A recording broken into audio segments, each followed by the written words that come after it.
the best tool for serious carriers. Don't miss out. Click the link in the description to get 20% off Load Board Pro for 6 months. Need capital to grow your business or cover unexpected expenses? Rock Financial has your back. Whether you're looking for a flexible line of credit, a fast cash advance, or tailored working capital solutions, Rock Financial makes it simple to get funded, often in as little as 24 hours. No hidden fees, an easy application, and real support from people who know the business. Ready to take your hustle to the next level? Tap the link in the description to get started with Rock Financial today. Wish insurance was this easy? With LogRock, it's like magic. Real coverage appears when you need it. No tricks. Get covered now. Click the link in the description.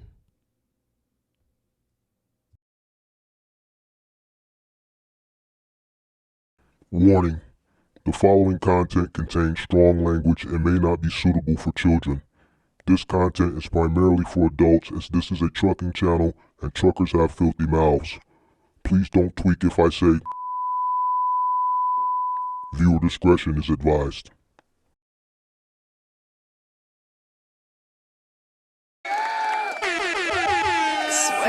What's up? Good afternoon. Come on in. Make sure you guys hit the like button, subscribe to the channel, turn on all post notifications. And if you are in need of commercial insurance for your semi-truck, box truck, cargo van business, if you are up for renewal and you are looking for a cheaper alternative solution for your insurance needs, there's a link in the description for LogRock. LogRock is the sponsor of this channel. Make sure you guys click the link below to shop for a more affordable insurance solution for your semi-truck, box truck, and or cargo van business. Come on in, make sure you guys hit that like button, subscribe to the channel, turn on post notifications to see what we got going on.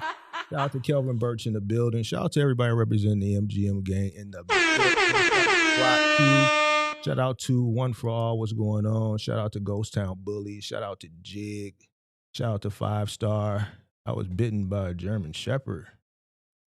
He was bitten by a German Shepherd 3 times, and I'm not going to report because I don't want the dog to be put down. Do you think I'm doing it? You seriously asking me this? I don't know what, to be honest with you, I don't know what to tell you. I don't even want to say what I would have did if I was in that situation. If you know, you know, because it's always, if a dog biting me, then, and I ain't never without it. So I would have, nothing, stop. The dog would have already been put down if it was me. And I'm just, if it got to the point where he bit you 3 times and it was a big dog, we wouldn't even be having this, you wouldn't even be asking me this. The dog would have been put down right there. And I would have called the police and like, man, come get this dog. That would have been that, you know. So how you want to handle it now after the fact, you know, is, I don't know. You know what I'm saying? I don't know what to tell you, man. If you a dog lover, you probably, and it's, I don't know. I can only tell you if I was in that situation. The dog biting me the first time, it's a wrap. It's over with. So shout out to Hero Charm in the building. Shout out to Rich representing the crib. Rich, you ain't here. You out of town, so you ain't here dealing with the snow. You ain't getting a chance to play in all the snow we got. You dig what I'm saying? But yeah, it's snowing. Been snowing all day. Yeah, come on in. Make sure you guys hit the like button, subscribe to the channel, turn on all post notifications. All right, let's talk about this. This was something somebody asked me to talk about. Actually, a lot of people ask me to talk about this often, and I just don't do it because it's something, probably one of the most asked questions that I get. And I usually cover it once a year. I haven't covered it this year, so now it's time to cover it. And, you know, this is going to be one of the ones where, you know, people are going to get upset, feelings are going to get hurt, people are going to say, no, that's not true, and things of that nature, which, to be honest with you, this right here, this particular information is not something that comes with experience. This is something that you can just really go look up yourself, to be honest with you. And the reason why I think a lot of people either don't go look it up or they do go look it up and then they still have doubts is because they don't want to face reality. Reality is reality, bro. And business is business. And this is one of the ones that cost people. This is why they avoid it. Most of the people operate their business incorrectly.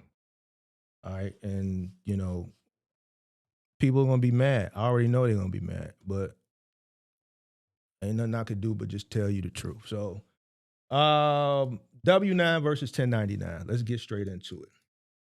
All right. W-9 versus 1099. We're going to get straight into it. The honest to God truth. And a lot of owner operators don't want to accept it. They misclassify their employees. Majority of owner operators misclassify their employees. A lot of them don't know they misclassify them. The ones that do know, they do it purposely, obviously for tax reasons, because it's costly to W-2 an employee. If you own a truck, you control the loads. You decide when the driver works. You supply the insurance, dictate the process. You pay the driver weekly or bi-weekly, and the driver is an employee. It's not a contractor. This is not something that I made up. It's not something that I pulled out my ass. You can go look this shit up yourself. Doesn't matter what you call them. You can call them a contractor all you want. That don't make them one. Matter how the relationship actually functions. Calling a driver 1099 doesn't make them independent. Just because you give them a W-9, when they come and work for you and you send them a 1099 at the end of the year, doesn't make them an independent contractor. It doesn't. The IRS, the Department of Labor, the FMCSA do not care about those labels. What they care about is control. Do you control the process or don't you? If you control the process in totality, then they're an employee and not a contractor. So how should we'll do this from both aspects. We'll do it from OTR, and we'll also do it from like localized, like final mile, right? So how should drivers be classified? The driver is driving your truck under your DOT, hauling the freight that you pull from the broker. We're talking middle mile right now, right? If you control the process, you supply the fuel cards, you do the dispatching, the settlement, you control the process in totality. The employee, because this is what they are, the person that's driving your vehicle, let's just say that, they have no vested interest whatsoever from a cost perspective. None. I'm trying to make this as simple as possible. Then they're an employee. To me, it's cut and dry. It reads cut and dry. It is cut and dry. No matter how you try to slice it, people have come and said, well, they went to these rinky-dinking neighborhood Jackson Hewitt accountants and let them tell you something. Listen, you see celebrities, every year there's a celebrity that gets caught up for like tax evasion or some shit. And then they say, oh, well, I left it up to the accountant. So just because you went to a neighborhood accountant at some local Jackson Hewitt or some Liberty, one of them Liberty tax places where you see the neighborhood crackhead juking outside in front of it from January 1st to April 15th, don't mean they giving you factual information. People get caught up and people get jammed up all the time.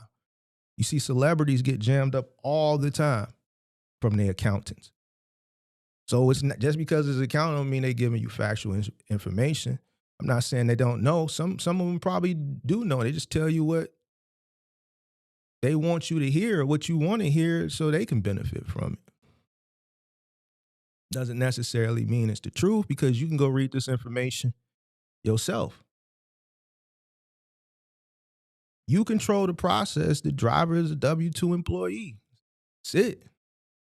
There's no like gray area. As simple as that. The only time from an OTR perspective that a driver can be a 1099, they own or lease the truck. If they leasing the truck, then yeah, right? They got their own authority, or obviously, right? They carry their own insurance. They can move freely, meaning they can haul for other companies, right? They can negotiate rates.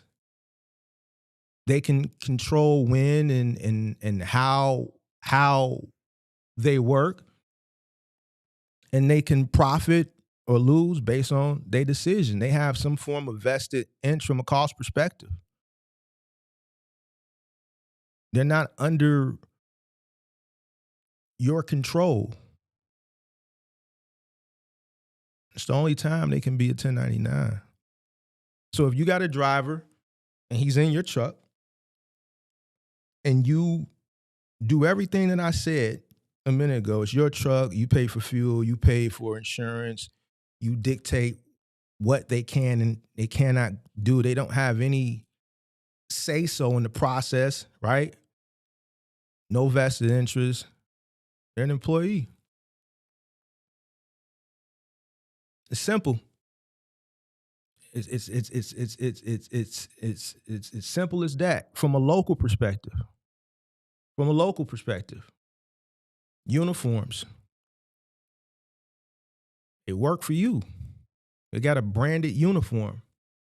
You run the routes. They're your scanners, even if you're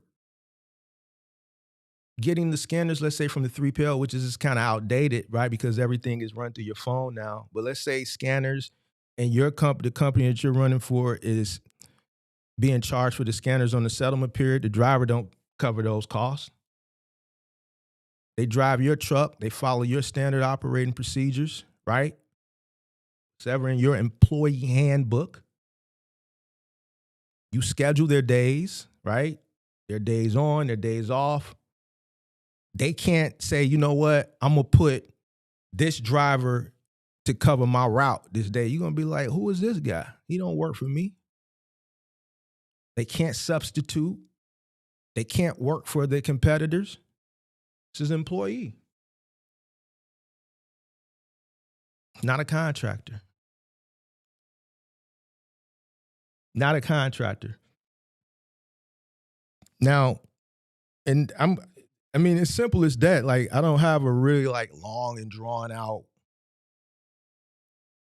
lecture for it because it's cut and dry. Now, you probably wondering how should they be paid? Obviously, W-2. So, what type of model? So, for OTR, you can do one of a few things. All right, you can do a cost per mile, right? So you can determine what you want to pay them per mile, which would probably be the easiest model and the easiest to audit and the most transparent. And then obviously you can do that on a W-2 model. You can also do a percentage pay, and you also can do a daily rate under a W-2, right? For final mile, you can do similar daily rate. You can do per stop, or you can do hourly under a W-2.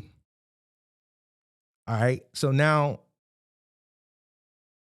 a lot of people are wondering, well, if we're already doing that under 1099, I'm going to give you the reality of why you shouldn't. All right. Give me a minute. What you cannot do is you cannot 1099 a driver in your truck. And I know a lot of you out there watching that got drivers, this is what you're doing. This is why I'm saying I already know what people are going to think. There's people that watch that aren't even in the business yet, that drive for other people, and they're 1099. Right? Some drivers prefer to be 1099. Say, oh, you know what? I'm cool with the 1099. I'll just worry about my taxes later. Right? Doesn't mean it's right. It's definitely wrong on the driver, on the owner operator side. But then, you get caught up at the end of the year. You ain't got no write-offs. And I'm not here to tell you what to do. I'm not here to change your business model. At the end of the day, life is about choices and decisions, and the consequences are on you if something were to happen to you. Paying per load is something you shouldn't do if the driver is an employee without a W-2. We've had people that have come up here that have driven for owner operators and they've paid for fuel. They've had to loan the people that they're driving the truck for money for gas, obviously because the owner operator didn't have it. Making drivers cover the insurance, charging drivers for truck notes, so on and so forth. All this stuff is illegal.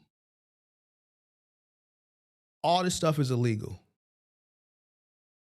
Some of these escrows, illegal. Illegal. Most people don't know it. And I'm going to tell you how most guys get caught.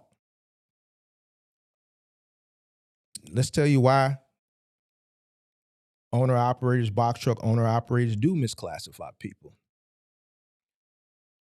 Nowadays, one of the biggest ways they was taught on YouTube, I've seen videos where influencers tell people to 1099. If you watch my channel, I always say that's misclassification. I know people gonna go do it anyway because it's a tax thing. They don't want to pay the money. W-2 and an employee costs money. They're undercapitalized. They don't have the money. Why? Because you got to pay your quarterly taxes. When you do things the right way and you put a person or you got a team of people because you got a few trucks and you put these guys on a W-2, you're going to pay your yearly taxes, but then you also have to pay your quarterly taxes every 3 months, which are primarily like state taxes. And I'm going to get into that in a minute. You don't understand payroll. You're trying to compete against other illegal owner operators because, like I said at the beginning, most owner operators operate illegally. You confuse revenue with profits, right? And ultimately, you'll just come in the gate like that at the beginning, and you say you'll fix it later, and then you never get back to it. Now, what happens when you get caught? Let's talk about one of the main reasons people do get caught. The people that work for them. What will happen is you'll have an employee, and let me tell you this. It happens, it doesn't happen as often. If it happened, I don't think there's enough people to simultaneously go after every single owner operator that misclassifies, right? All right. So the number one way a company will get on one of these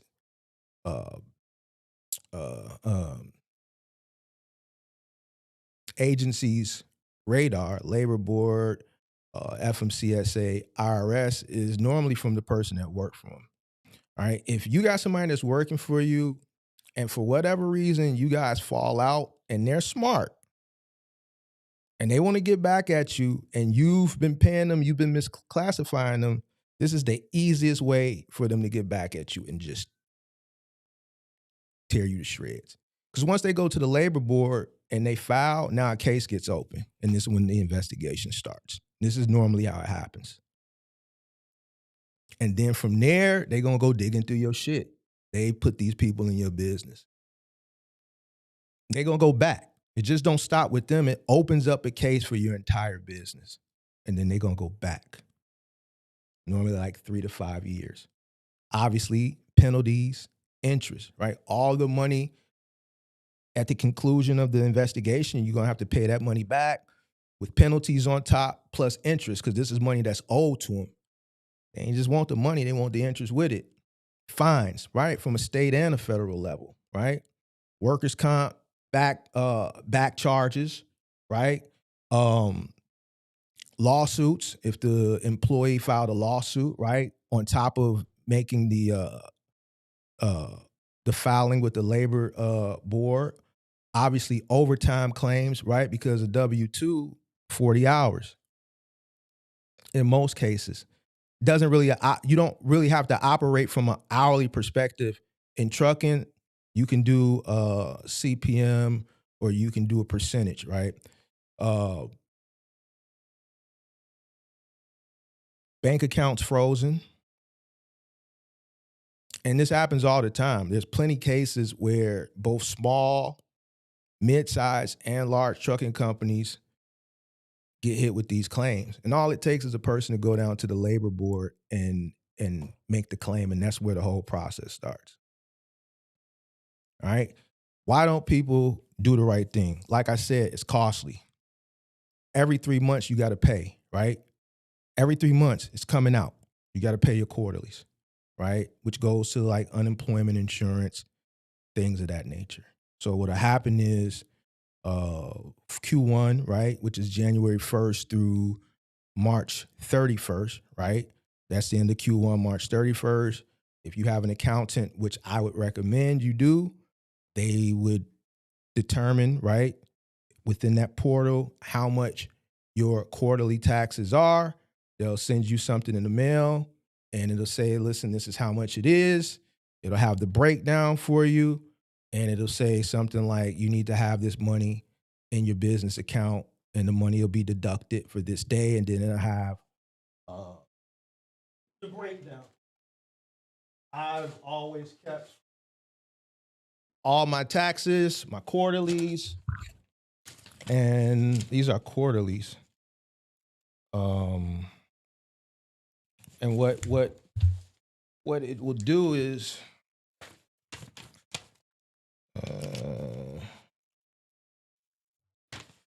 what it will do, how it breaks it down is here's an old one. This is kind of old, but it's fine. Let me just fold this because I don't want my personal shit. It'll just say something like this, the form number.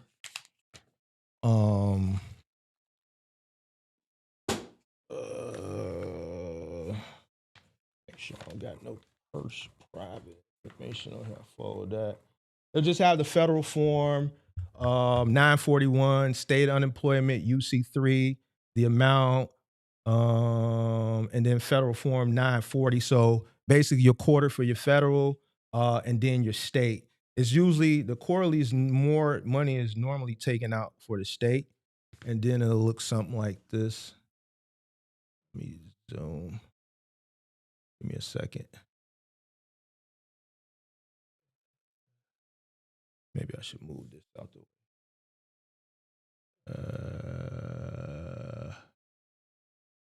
Can you see that? Hold on. It looks something like this.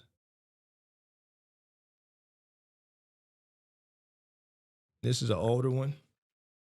And then within this, it'll have all your company stuff, your EIN number, a list of employees, and then it'll have the total wages listed for that year with a breakdown, not year, that quarter, I'm sorry.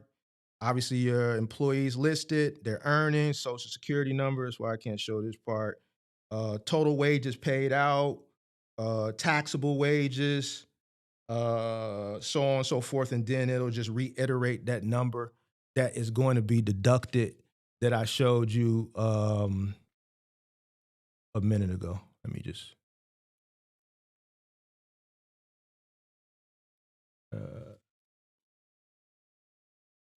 There we go. All right. And that's that. All right. So this is money that's coming out every quarter.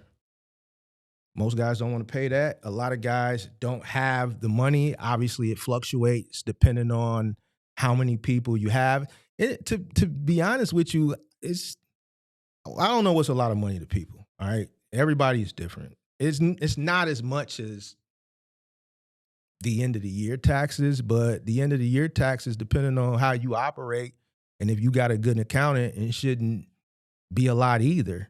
You know, I was watching a content creator a couple years ago when I was first started creating content, and I ain't gonna say no names, but they was kind of bragging about paying $50,000 in taxes, and they got 2 trucks, and I'm like, that's crazy.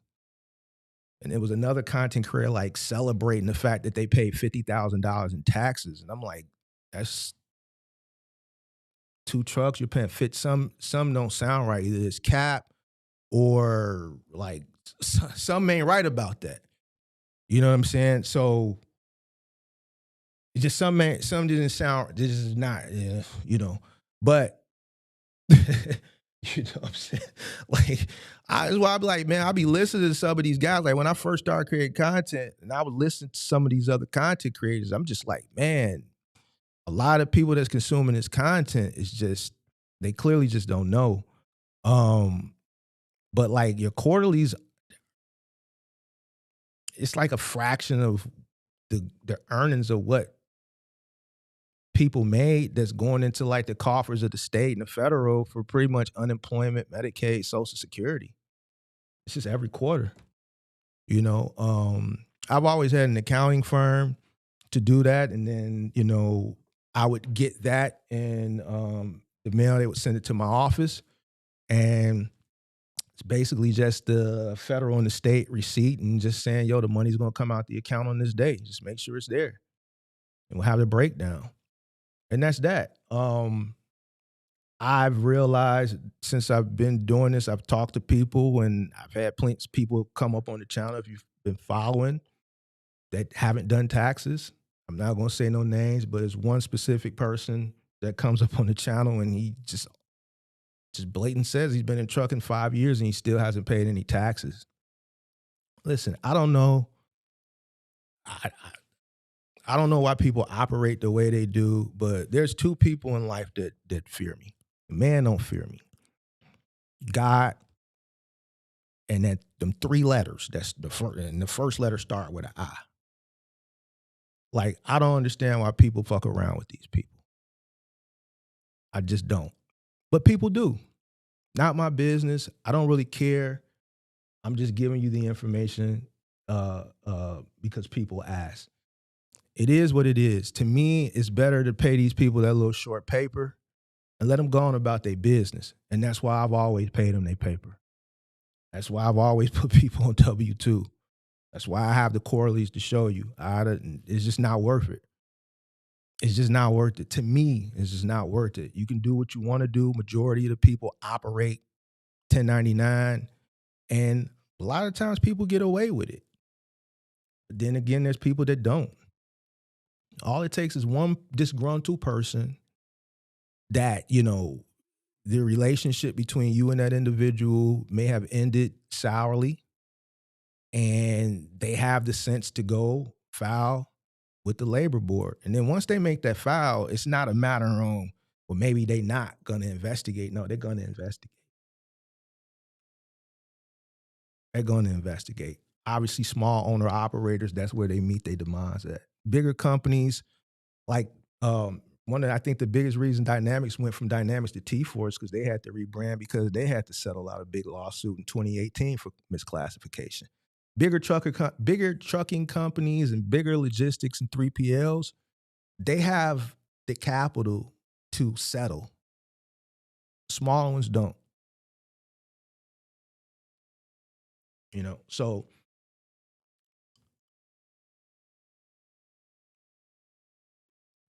the proper way to go about it is just W-2.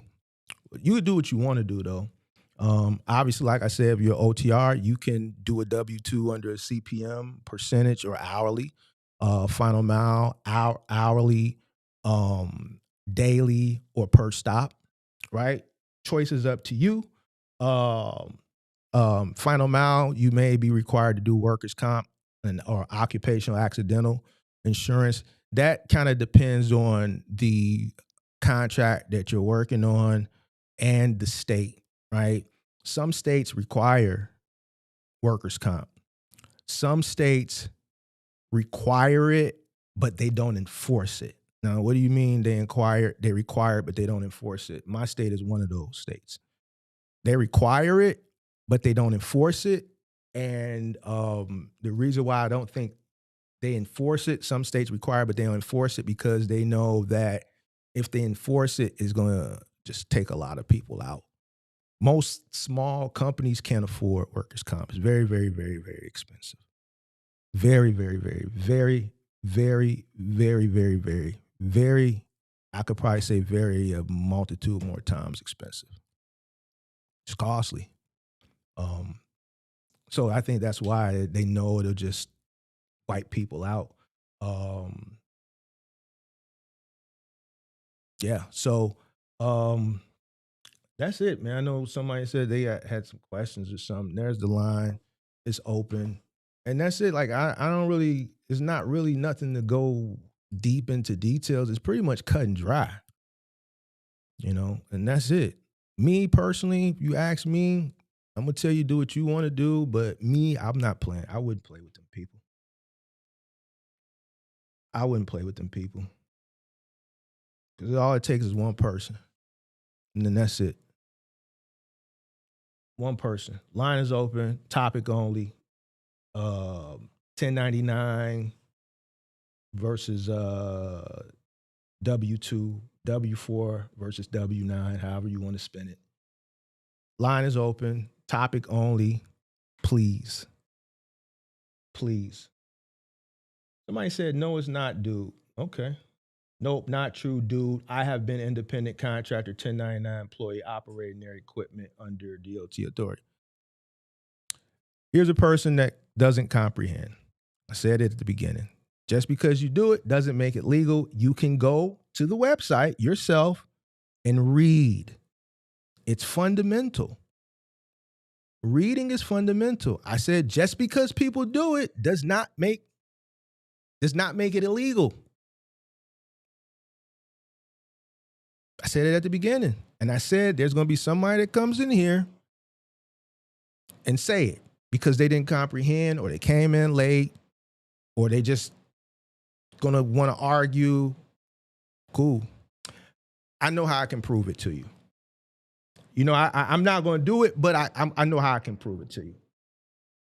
You said, I have been independent contractor, 1099 employee operating their equipment. Give me their DOT and MC number. Give me that company's DOT and MC number and I can prove it to you that it's illegal. You want to make that bet? Since you so sure, give me that company's DOT and MC number and I'll prove it to you it's illegal. Now, let's see if you're going to stick your chest out with that one. Now, you called me, I'm going to call you back out. Give me the DOT and MC number.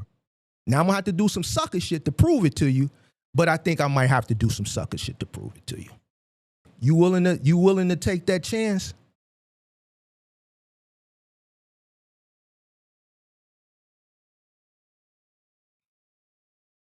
You willing to take that chance, Mr. Ian?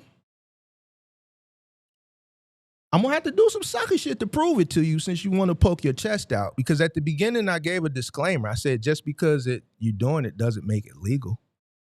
I said, there's plenty of owner-operators. And I said, normally most owner-operators get away with it. Right? I said that at the beginning. And I said, normally the owner-operators that come under the radar is because of an employee went and filed a claim with the labor board. That's how normally you get under the radar and the investigation starts. I said that. But since I love these challenges, since give me the DOT and the MC number and I'll prove it to you. And I'm telling you, I'm going to have to do some sucker shit to prove it to you. And I think you know what it is, but I can prove it to you. You want me to prove it to you?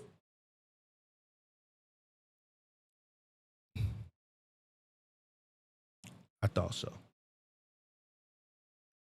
I would suggest you just go read. I don't care what you do. Somebody asked a question, giving you the answer. They're in black and white. You can go read it yourself.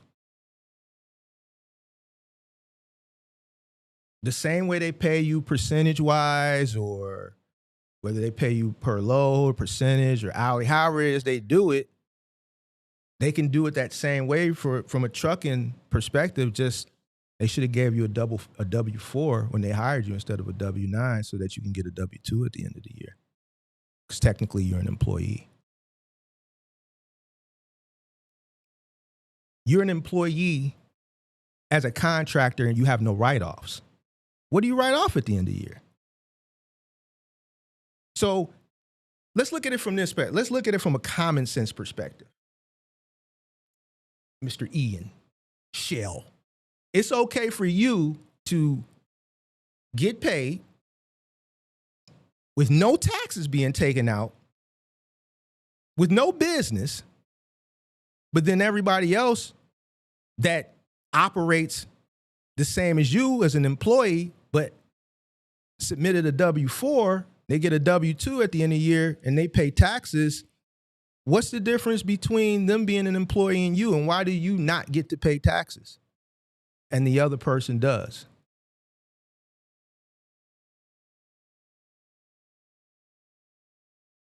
What write-offs do you have?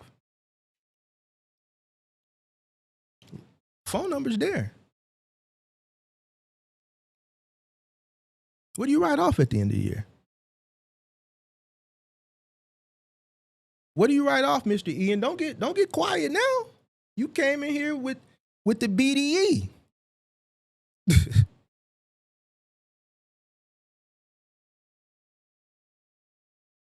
I knew it was going to be, I said it at the beginning, it was going to be one person. I said, look, hold on. Let's pull him up.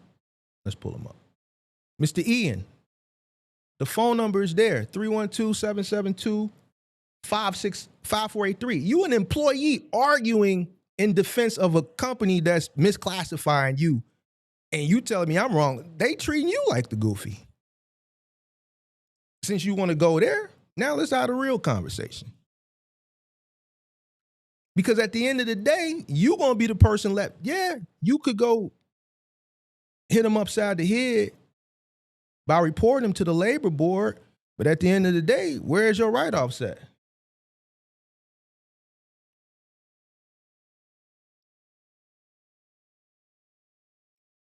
You don't pay for fuel, you don't pay for maintenance, you don't pay truck notes, you don't pay nothing.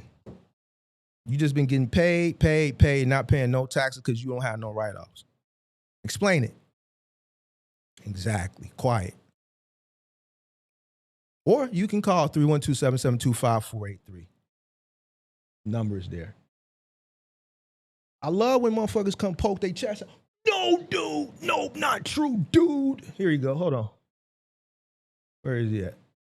Nope, not true, dude. I have been independent contractor, 1099 employee. How you a 1099 employee? These are your words.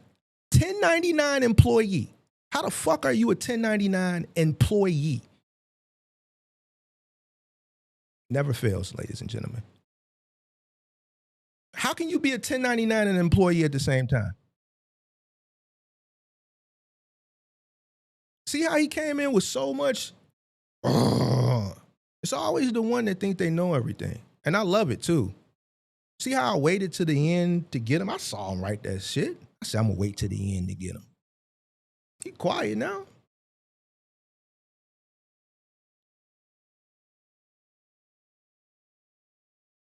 He put an exclamation mark there too, like it really was gonna mean something. You literally put 1099 employee. Jesus Christ, bro.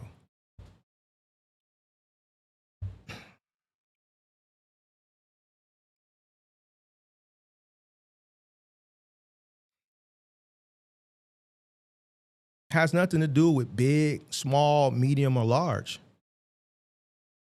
Employee is an employee. If I got a hot dog stand and it's just, I have one employee, you don't buy the hot dogs, you don't buy the paper bags, you don't rent the space, you consume no cost for this small hot dog stand. You just come and you do whatever it is I tell you to do.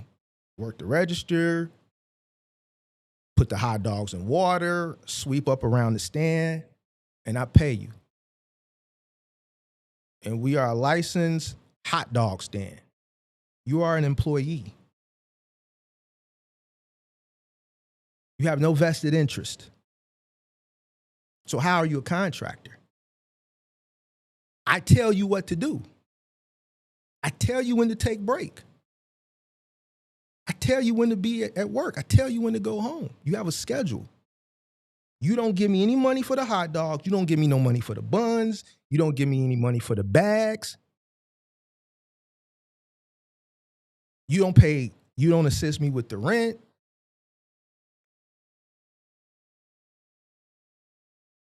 You have no control over the hours that we open, that we close. You have no access to the company bank account. You're an employee. You're delegated from point A to point Z. You're an employee. How are you a contractor?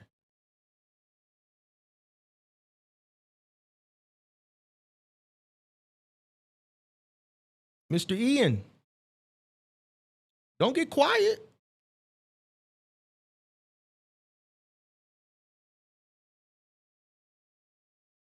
Don't get quiet.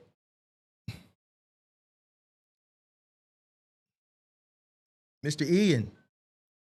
Ian, don't get quiet.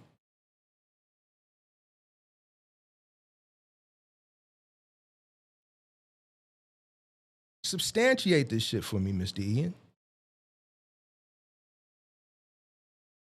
I said it at the beginning. Why somebody come in here and say some stupid shit? I don't care what you do. What makes you more of a fool is you arguing it not as even as a owner. You a worker. You a worker. You up here as a worker. You have no business acumen because you're not a business owner. You're an employee. And you're sitting up here arguing some bullshit. You're not a boss.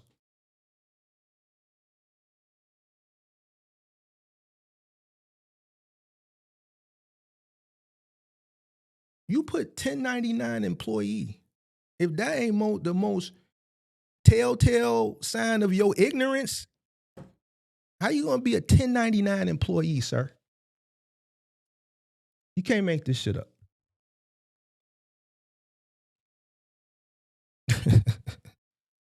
Man, this shit is crazy to me, bro. I'm gonna go to red pill content, man. I'm gonna talk about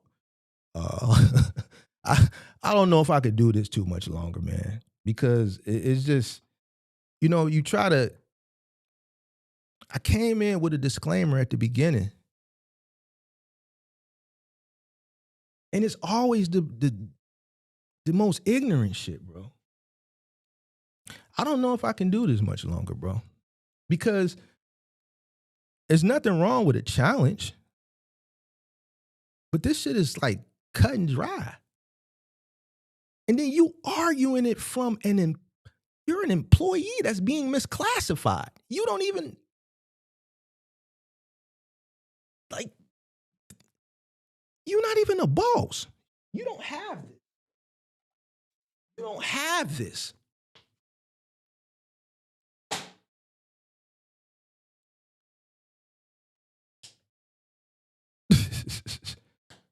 It's crazy.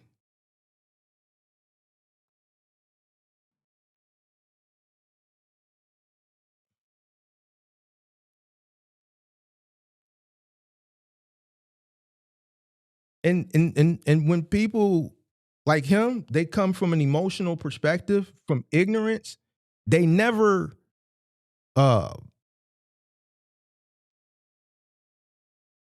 when they detract, it's never with logic. It's always from personal experience and without the understanding that their personal experience is proving my point.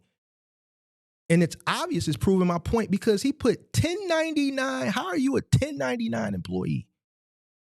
You make this shit easy for me. When you come and you say things out of ignorance instead of logic, you just prove my point. Even this is so fucking, it just doesn't even make sense. 312-772-5483.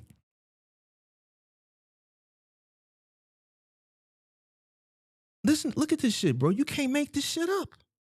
Read this shit. Now, a person who don't understand the oxymoron, Rich, they ain't gonna get it. But it's right there. You can't make this shit. What's up? Hey, you gotta turn me off in the background, big dog. Or ma'am, or I had it low. My bad. Let me see. You sound familiar. Let me see something real quick. There it goes. Done. You called before. Yeah, I called 2 days ago, I think. Jose? Yeah, it's not Jose, but it's somewhere there. Man, what's your name, bro? Like, it ain't. I'm gonna tell you. You ain't on my radar, so I don't like. You know. Yeah, that's true. That's true. You know what I'm saying? You know what I'm saying? It's Jorge. It's Jorge. Jorge. All right, Jorge. Yeah. Dang, you make it seem like you owe me some money. You don't owe me no money. You ain't like some of these other guys that I got a folder on. You ain't, That's crazy. So you dig what I'm saying? Yeah. A big dog. So man, I had called. Man, we had a show way back. I want to say a year ago when I first started out, right? And we had a talk, and I saw a video of yours that talked about misclassification, right? And I called the lawyer recently, right, about that, because I was working with this dude for 3 years. Mm-hmm. And are you the guy in Texas? Lawyer, yeah, I'm in Texas. You can get misclassification because my cousin worked for a final mile company. He filed a labor dispute. It was some sucker shit. I told my cousin it was some sucker shit because it was a claim, and he did fuck the shit up. He broke the shit, and he filed it, and he won it. So wow. I swear for God on everything I love. He was doing final mile. He fucked up a couch down there in Texas, and he did some sucker shit. It was some whole shit, and he went and filed against the contractor. Okay. And I told him, because he came to me for consultation. You know what I'm saying? I'm like, bro, you broke it. You gotta eat that. He even admitted, because when he applied with the company, he was onboarded. You break it, you bought it. He admitted it, but he didn't want to eat it. When it came time to eating the shit for some shit he signed up for and he knew what it was, he went down there and put them people on that man. And I said, man, you bought in for that. So yeah, he won. So you knew what it was. He knew what it was. That's right? why I said it was some sucker shit. I mean, he my cousin, we cool. But when he came and consulted, I said, bro, the reason why you consulted me, because I'm in this business up here in Chicago. I'm like, it's some sucker shit, bro. But he won. It was a process, and he won. Wow, man. Yeah, because he was an employee. It don't matter if about the particular situation at hand that led him to go filing a claim. Once he put the people in buddy business, shit, they didn't give a fuck about the couch. It was like the misclassification was what they was on. And I researched this thing, misclassification thing, and what I found out is that, just like he knew he was in the wrong. He knew what he signed up for. He knew he should have paid for it, right? But so basically that's a gray area too. That's why I'm saying when he went and he filed, right, with the Labor Board of Texas, their concern wasn't necessary to couch. It was the withholding, because he held the money. So the money is what opened up the case on he was classified as a 1099. He was a 1099. So not only did he get the money that they withheld for the couch, he got all the back money too. And it fucked him up because they dug into his business and they looked at everything. So you could be one employee, right? And if you filed a claim, but they gonna look at the whole business, not just that one person, because they figure like if you're doing it with one, you gotta remember it's a money thing at this point. Well, if he's doing it with this person, shit, how many other people is he doing it with? Because he's fucking with our money. He's fucking with our money. He's fucking with all of them. You see what I'm saying? So yeah, and that's okay. So everything I researched, it pointed out to that because this guy has like around 8 employees, and he's been doing this for the longest. And so when it was my time to do taxes, the lady asked me, so what are you gonna write off? And I'm like, and I asked my well, she does taxes for him. This lady does taxes for him. So she was like, you know what, you can write off your truck, your personal truck. And I'm like, I didn't know any better. I had no idea what I was doing. And I said, go ahead, write it off, I guess. Like, she's like, how much miles you want to write off? And I'm like, 50,000. I had no idea what to say. And then I called my boss, right? He was like, just tell him that you use $50,000, 50,000 miles on your vehicle. He's like, yeah, you can write off your truck, right? Your truck. And I'm like, my truck. In my head, I was like, this ain't your right. personal vehicle, right? He was talking about my personal vehicle, and that's the only thing I could write off. And food. He's like, write off your food in the clothes. And I'm like, okay, I did, right? And then it ended up being that much. You can do what you want, but that don't make it right. Like, I'm not here to tell you what to do and what not to do. We just going with the specifics. And I already knew people was going to get upset. They expressing they disdain with the dislikes. You got this guy in here. Like, I don't really give a fuck because I've known people that have been in this situation from a personal perspective. And you can go read it. Like, reading is fundamental. Like, when you read it, it is what it is in black and white. You can try to, it's just like with the cost per mile thing, right? People don't do it. I think it was you. You said you don't want to do your cost per mile because you don't want to know the truth, right? Was that you that said that the other day? I said something like that, yeah. But it's the same shit. You don't want to really know the truth. So it's the same thing when if a person reads it and it says, look, if you cover the cost of everything, then the person is an employee. But then their favorite content creator said, nah, you can do it this way.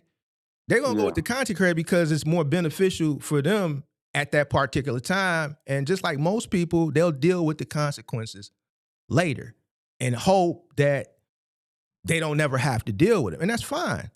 A lot of the time, the person doesn't have to deal with the consequences, right? But the people that do, it could potentially ruin them, right? So what do I always say? Life is about choices and decisions. You could, do what you want to do. It's just if the shit hits the fan, then you got to deal with the consequences. Me, I don't want to deal with them people at all.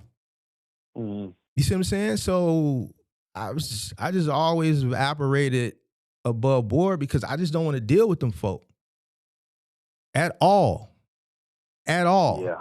You see what I'm saying? At all. I don't want to be bothered with them, So I'm not here to tell anybody what to do. I don't really care because it's not like it ain't, affecting me in no type of way. But you ain't gonna never say, well, man, Mark, you said we could do a 1099. No, the fuck you didn't because you can't. If a person is an employee, and here's the thing, a lot of people that drive for owner operators,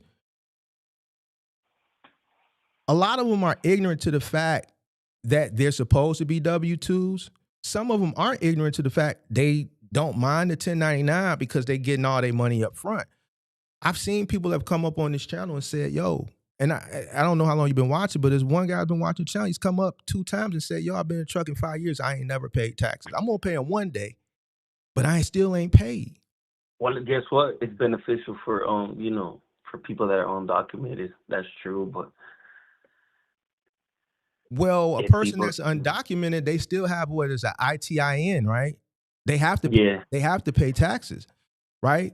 So even a person that's undocumented, that's part of this shit that Sean Duffy and them trying to get rid of, where they got the CDLs and shit like that. They still got an ITIN. Is it an ITIN? Is that what it is? Identification. Whatever that tax number, whatever that tax abbreviation is for. So a lot of people don't mind as well because they have kids and they're like, you know what, fuck it, what I'm saying, I have kids, I'm gonna just write off my kids, and they don't really pay that much taxes. But what does that have to do with the business? Your kids doesn't like your kids don't. Does your kids? How does your kids? What does your kids have to do with your business? Your kids aren't a cost. They use them as deductions, right? They deduct them when they do this. That's personal, bro. It has nothing to do with the business. Shit got to do with the business is a lease payment, a finance payment, fuel, tire. You can't deduct. You can't write off your kids from your business. That's personal shit. That's called a dependent. What does the dependent have to do with your business? Nothing. Exactly. So what are you talking about? So if that guy told you that, you know what I call that? Sending you off. Whether you like it or not, he's sending you off. Now you can say, no, well, fuck you, Mark. And there's people that disagree because they see it. But that's what it is. And only an ignorant person would disagree. If you came to me and you work for me and I've been paying you, misclassifying you 1099, and then you go try to do your tax and they like, man, you ain't got no write-offs. And then I come back and tell you, man, well, just, write off, just add your personal car and just write off, just add your kids. Yeah. It don't even make sense. There's a dependence. Basically what I'm doing is I'm sending you off, telling you get the fuck out of my face. And that's basically what he did. Yeah, that's what he did. So,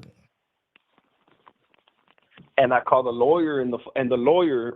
I just called the one, right? I don't know why I should keep being proactive with this situation for sure, man. I need to get it fixed. But this lawyer told me that in Texas, he's like, man, in Texas, good luck with that, man. They don't really deal with misclassification. I can call my cousin right now. He won. But he said, that's what he said. And I'm like, and I'm sitting there like, why would he lie to me if I'm gonna pay him money, right? Well, here's the thing. Why did you go to a lawyer? You could just go straight to the labor board, bro. The labor board is the representation for you. You don't need a lawyer.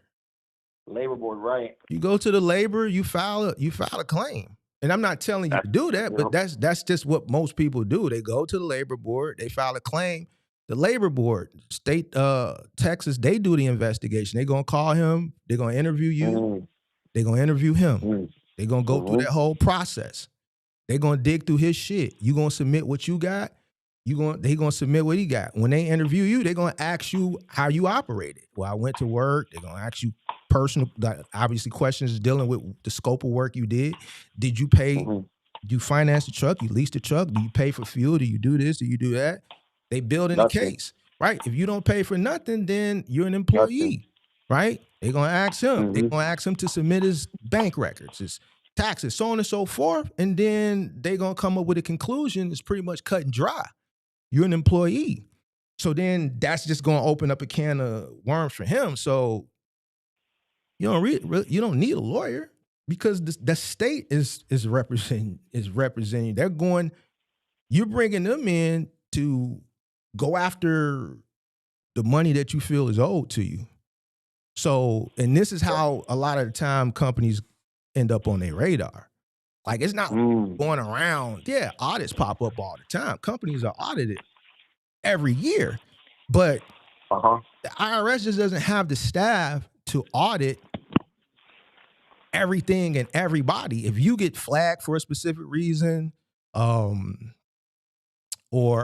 something that pops up, get claimed, something that pops up that flags you for them to open up an audit. Somebody, obviously in this case, you go and you file a labor board dispute, right? Some shit like that. But there's just not enough personnel in these institutions to just audit every single company every single year. It's just not. So that's why people get away with it. And then that's just why you got like ignorant people like this guy, Ian, that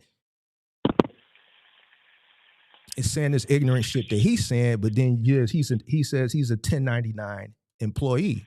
You see what I'm saying? That shit don't even make sense with. Yeah, like, dude, like, the fingers, like, you gotta, you know what I mean? Like me, I know that ain't right.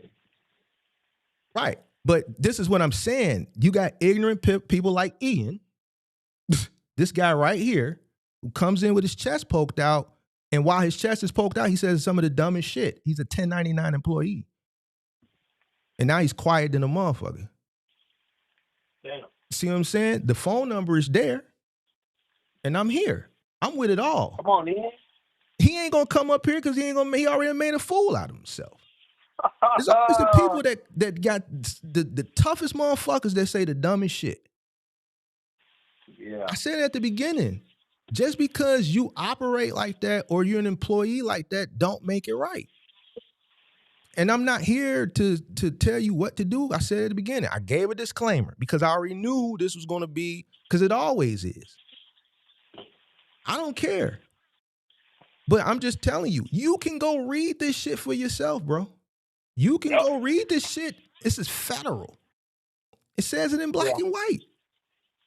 So it's just not me. You can go read this shit for yourself, bro. It says supposedly that my ex-boss is gonna have to end up paying my taxes. That's what it says. I know. So you're looking it up yourself, right? Right now? Yeah, I looked it up. Yeah. I just couldn't believe. I believed it, and I wanted to do it, and I'm like, I didn't do it. You know, I wasn't being proactive like a dummy, but I gotta just do it. Like, damn. And it goes back 3 years max, right? 3 years. 3 to 5. 3 to 5. There you go. I'm still in timeline. So, hey, Ian, get up in here, man. Ian, He's not coming up here, bro. He's not coming up here, and I don't blame him. Well, listen. So many people are 1099s out here. So many. Most trucking companies operate like this. Mm-hmm. And then you got to understand, you know, and people say, well, my accountant. And I say, well, tell that to fucking Wesley Snipes and all these fucking celebrities that blame shit on their accountants. Invasion. Celebrities that make millions and millions of dollars and they accountants fuck them. Like, so you think if motherfuckers as millionaires get fucked by their accountants, you think you, a small 5-figure person or 6-figure person, an accountant ain't gonna, you know, misadvise you? But here's the thing. As a business owner, if you put too much trust into people, that's on you. Because guess what, man? We're in the information age. You can just literally Google this shit, bro. Google has AI now. You can Google something in the Google search bar, and Google's AI, what is it, Perplexity or whatever? Google, what is Google on? Which one do they own? Which one that they own. It'll pop up. You just Google it yourself right now, and you got the answer. And it coincides. It's all misclassification. Right, and it coincides with what I'm telling you. Mm-hmm. That's what it is. Bro. It's fucking hard to believe, but it's there, and it's you know, it's to our advantage. And it literally, you know what's crazy? It literally says they expect they're gonna forgive you because they know the boss knows better. You know what I'm saying? The boss doesn't. Well, well, here's the thing. We can't say the boss knows better. And I would have said that before I started creating content. Since I started creating content, I realized a lot of people that have businesses. My bad, dog. I don't know. I don't know what to say. Well, that's what it says online, bro. It says online. When you look it up, it literally says that it should be. Look, it should be my fault because I signed up for 1099. Right? He told me, "Hey, you're gonna be 1099," and I accepted it. But then when you look it up, it says even though the employee accepts it, right? Mm-hmm.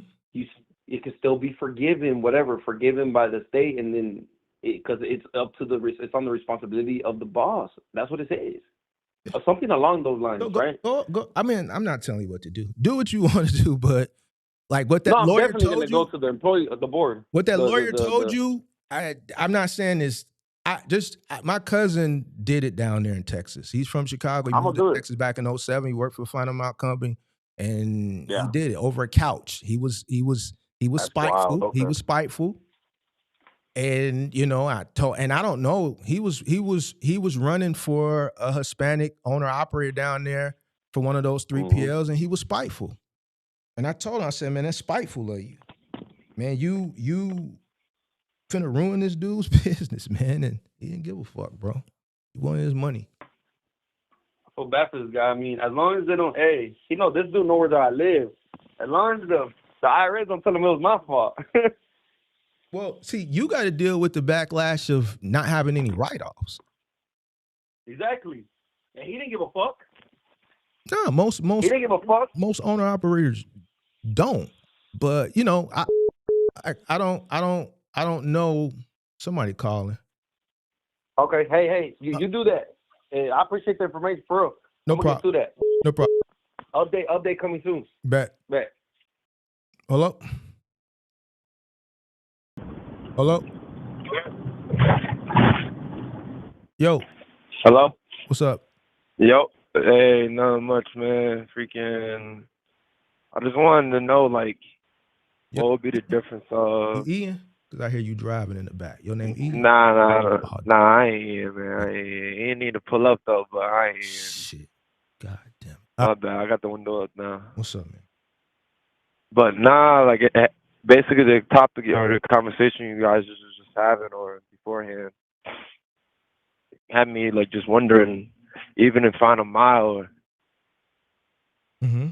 1090 is 1099 the right way, or is that still a secret So blackmail loophole type of thing? So if you got the contract with, let's say, T4, obviously you are a contractor for them. So they're gonna give you I am. right. Now, if you got employees that are doing the work for the contract that you have, your company has, right, with T4s, these guys work for you. They assume none of the cost of getting the job done. You do, right? So technically, they are employees to your company. You see what I'm saying? If I got a warehouse here and I'm supplying you with the loads and you're coming to my warehouse picking up the loads and I'm paying you weekly or bi-weekly, I would give you a W-9, and at the end of the year, I would send you a 1099, right? Because I'm just giving you the loads. You're not an employee. You know, you're coming picking up the loads. You're going doing the delivery. It's your truck. It's your fuel. It's your maintenance. You're paying the tolls. Nothing. If I'm getting the loads wholesale from, let's say, Mattress Firm, right, and Mattress Firm is paying me $100 for every mattress we deliver, and I'm contracting them out to you to actually do the work, then I'm giving you a 1099. I'm gonna give you $50. So I'm taking 50%, but you doing the work. And out of your 50%, which is $50 a stop, you assuming the cost of what it takes to get the job done. So you're a contractor. Now let's say I got a contract with Mattress Firm. He ended the call. All right. He went through a dead zone. All right. Maybe he'll call back when he get out of that dead zone. But shout out to Coasters in the building. Did Ian come back? Damn. All right. Line is open. 312-772-5483. 312-772-5483. In regard to the topic. Yo. I lost service, man. My bad. Yeah, I figured. But the last thing I heard was, so the contract, after you saying that if you pay 50 per stop and you take 50% of the whatever That cost, you're a contractor because you're paying the cost to do the work, not me. I source the work. So I'm a business person. I got relationship with retailers. Mattress Firm says, all right, we're going to send you all the mattresses to be delivered in your market. We're going to pay you $100 a delivery. Me being smart, I say, cool. I don't want to assume the cost of the trucks, the employees, all that shit. So since I'm just going middleman, I'm going to take 50%. I hire you to actually do the work. So I'm going to take 50 of every $100 delivery, and I'm going to give you 50. Except you got to put another guy on the truck or two guys on the truck. It's your truck, your note, your rental, your fuel, your maintenance, your tolls, your labor coming out of that 50% that you getting, right? I'm not paying that. So our relationship is contractual. Therefore, when we commence our relationship at the beginning, I give you a W-9. You fill out the W-9, you give it back to me. At the end of the year, I send you a 1099. You write off all the cost throughout the year of that contract because you're paying the cost to do the work. You see what I'm saying? He went through another dead zone. Yeah. Oh, there you go. You're not an employee. Man, Now, let's say you came and you work for me directly. that's the fucked my head up. I ain't gonna lie. It makes sense, but it should fuck my head up because it makes it seem like I'm doing it wrong. Everybody by the day and stuff like that. Listen, man, I'm not here to Uh, fuck your head up or and Nah, but you here to tell me the right thing to do, listen, I'm the and bad guy. I I'm ain't always trying gonna to. be the bad guy for telling people the truth. There's people that literally in here right now. You can't see what I can see. Yeah, I can't show you what I see shine away because from I that. would get in That's why. trouble. But there's people in here right now. You see what I'm saying? That they just don't want to hear the truth and they express it in certain ways, right? And I'm Yeah. okay with that. And I'm not here to, I think what I've come to learn since I've been doing this is a lot of people just don't want to hear the truth. And even when they know it's the truth, they'll despise you for telling it to them because they just want to operate the way they want to operate. And I'm cool with that. I'm just not, so if you've been operating like this, it's not right. But, Yeah. do what you want to do, How could I fix that? So I was really interested in fixing it. How many trucks you got? I'm still on my one truck So right now. wait, I'm so on one truck. So what you do? Final mile? Yeah. So you got what, one employee? I got two basically. You just pay them W-2. So how do you pay them? Per stop, per route, per day? Pay 'em per day basically. Yeah. All right. So per day. you would still pay them per day, except you would just go to your accountant and submit them a W-4, right? Okay. And you would switch them over from independent contractor to a W-2 employee. And then taxes are going to come out of that daily. But now here's where the problem is going to come in at. And it's not going to be a problem as far as from you is concerned. They're going to get to tripping because now, let's say they settlements now under a 1099, you just paying them out $1,000. Exactly. Going to be taxes coming out of that. So, are they going to be okay with it or not? Whether they're going to be okay with it or not, that's the right thing to do. That's the right thing to do, but you're going to have to deal with, the backlash. The backlash, right? And I would, if you decide to go that way, you're just going to have to explain it to them. Like, look, you need to pay taxes. You want to, at the end of the year, you're not going to have no write-offs. You know what I'm saying? So it's beneficial to them, but you're going to have to explain it. You know what I'm saying? The way I've been paying you is not beneficial to me, to you, nor I. At the end of the year, when you go file your taxes, you get a 1099, you have no write-offs. You've been getting paid without paying taxes throughout the year. So either you're going to have to, you don't have no write-offs, you're going to have to write a check. They're going to have to figure out all the back taxes that they should have been paying. They got to figure that out, and they're going to have to write a check, which we know 99% of the time that money ain't there. Nope. That's true. I got a few homies that drive big trucks here in Chicago. One of them work for a company here. I ain't gonna say the company. I ain't even gonna say what ethnicity. It ain't Russian though. And it's a local contract regional. And they got a bunch of trucks, a little over 100 trucks. And they pay all their drivers $10.99. At the end of the year, and they've had some situations, at the end of the year, he pays his taxes. I think he paid $20,000 recently. He had to pay his taxes for last year. It was 20 G's. So for everybody or for one No, he employee? had to pay because he works for the company and they pay him $10.99. He had no write-offs. He had to pay 20 G's. Now, he had the bread, but he had to pay 20 G's in taxes because he's not like one of these.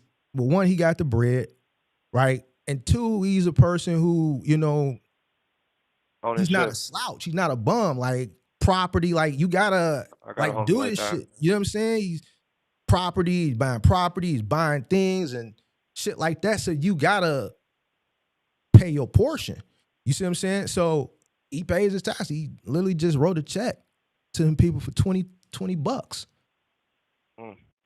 So when I say this, I'm saying it, one, because it's just what it is. And I say a lot of companies operate like this. I got homies that get paid like this. Don't mean it's right? Because it's not right. And he had to pay tax. He had no write-offs.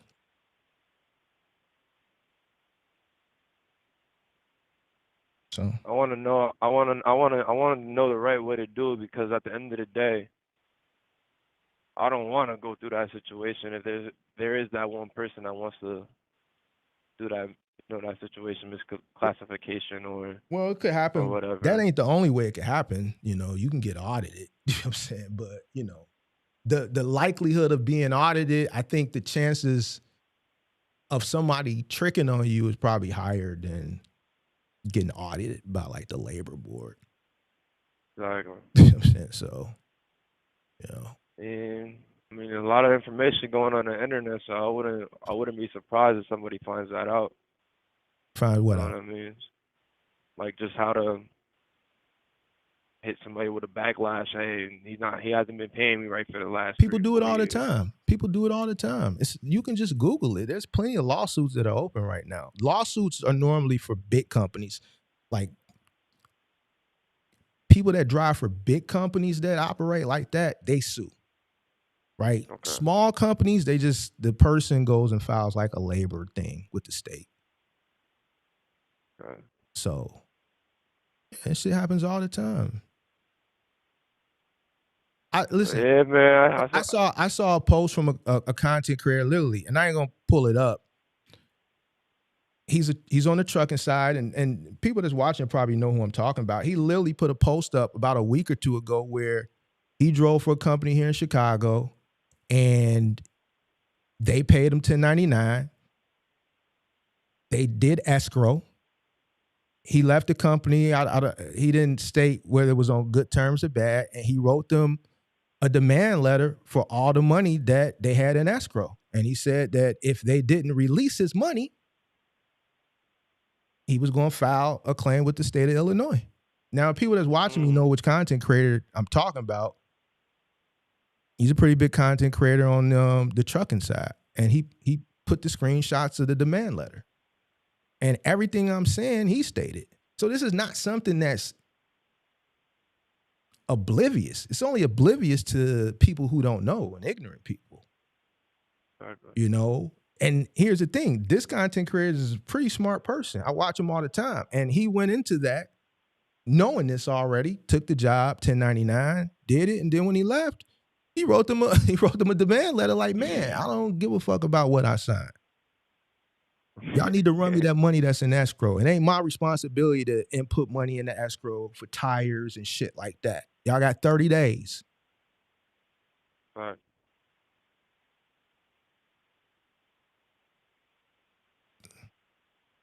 So.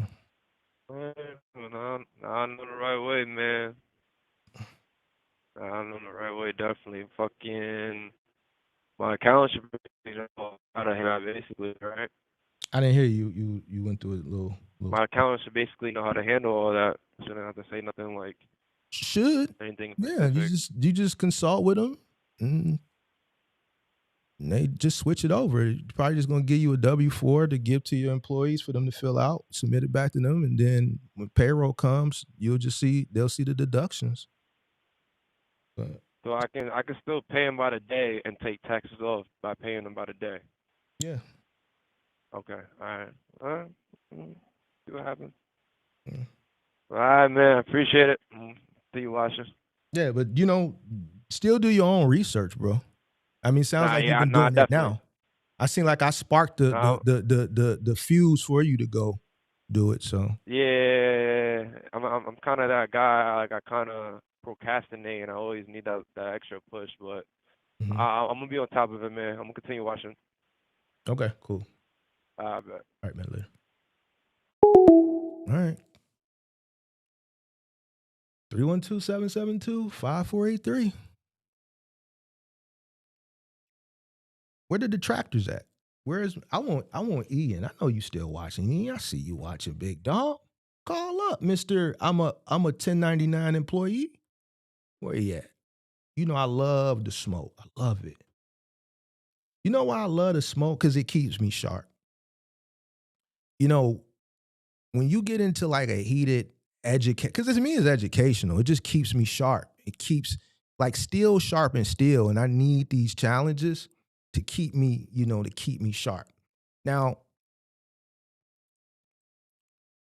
I don't really have good like contenders, but I'll take the little lightweight challenges on too. You dig what I'm saying? And here's the thing. This shit is it's not common sense. Let me not say it's common sense. This is shit that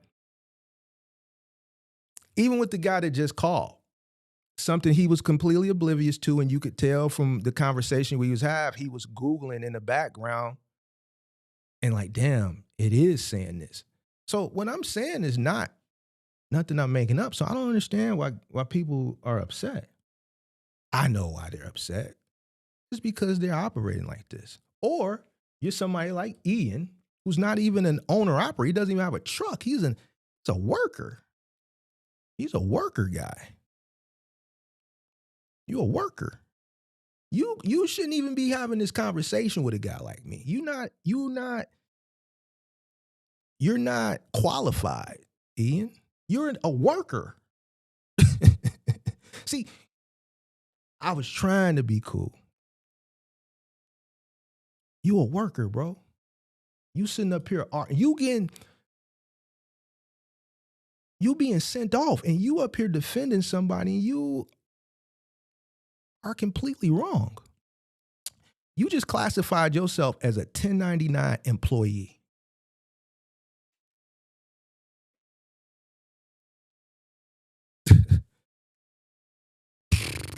You just classified yourself as how you a 1099 employee, Mr. Ian? Mr. Ian Shell.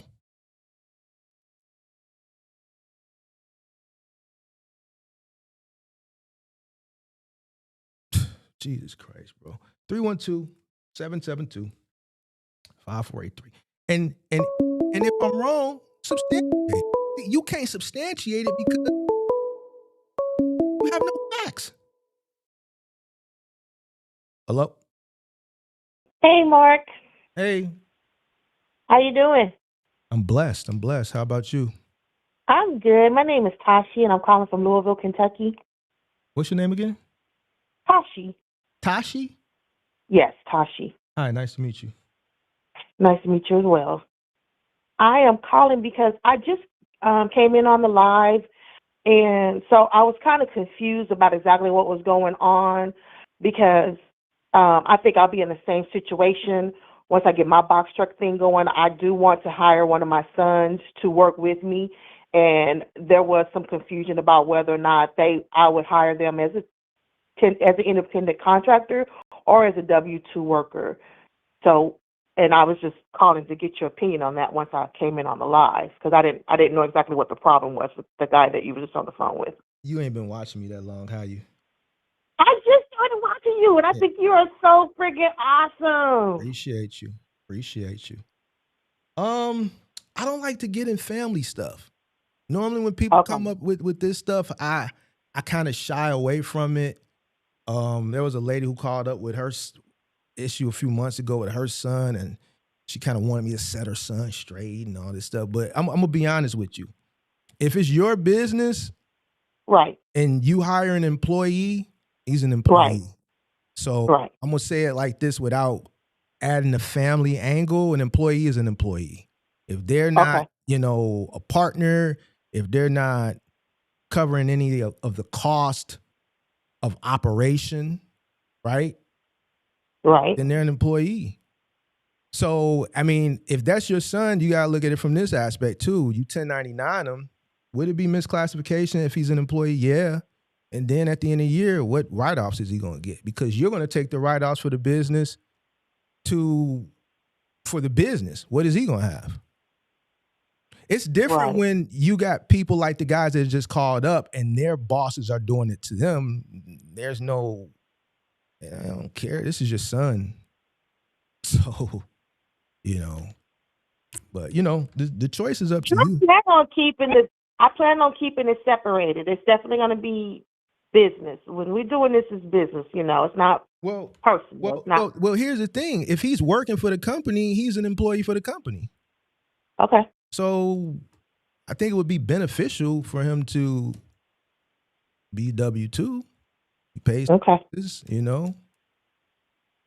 And the reason why I asked is because I was talking to a business coach and he said the opposite. What did he say? And he said, and I think he was just talking just to be talking, just to be saying something. He said 1099. Why do you think he was just talking to be talking and I'm not just talking to be talking? What have you, from hearing both of us? Go ahead. You're in this. He's a business coach. He's not in the trucking industry. So he hasn't been out here. He hasn't been in business. Let me tell you this: whether he's been in the trucking industry or not, this is universal federally. An employee, right. It has nothing to do with trucking. We can talk about trucking. We can talk about a hot dog stand. We can talk about retail. It doesn't matter. Employee, independent contractor. It's federal, universally, state, same thing. Either you are an employee or you are a contractor. If you're an employee, you are delegated. You come to work. You told what to do. You told when to go to break. You told when to punch in, punch out. Whatever the scope of your work is, it doesn't cost you anything. You don't bring your own tools. Everything is supplied to you to complete the scope of work. Right. That's an employee. So why do you think he said 1099? This some guy you found on the internet? No.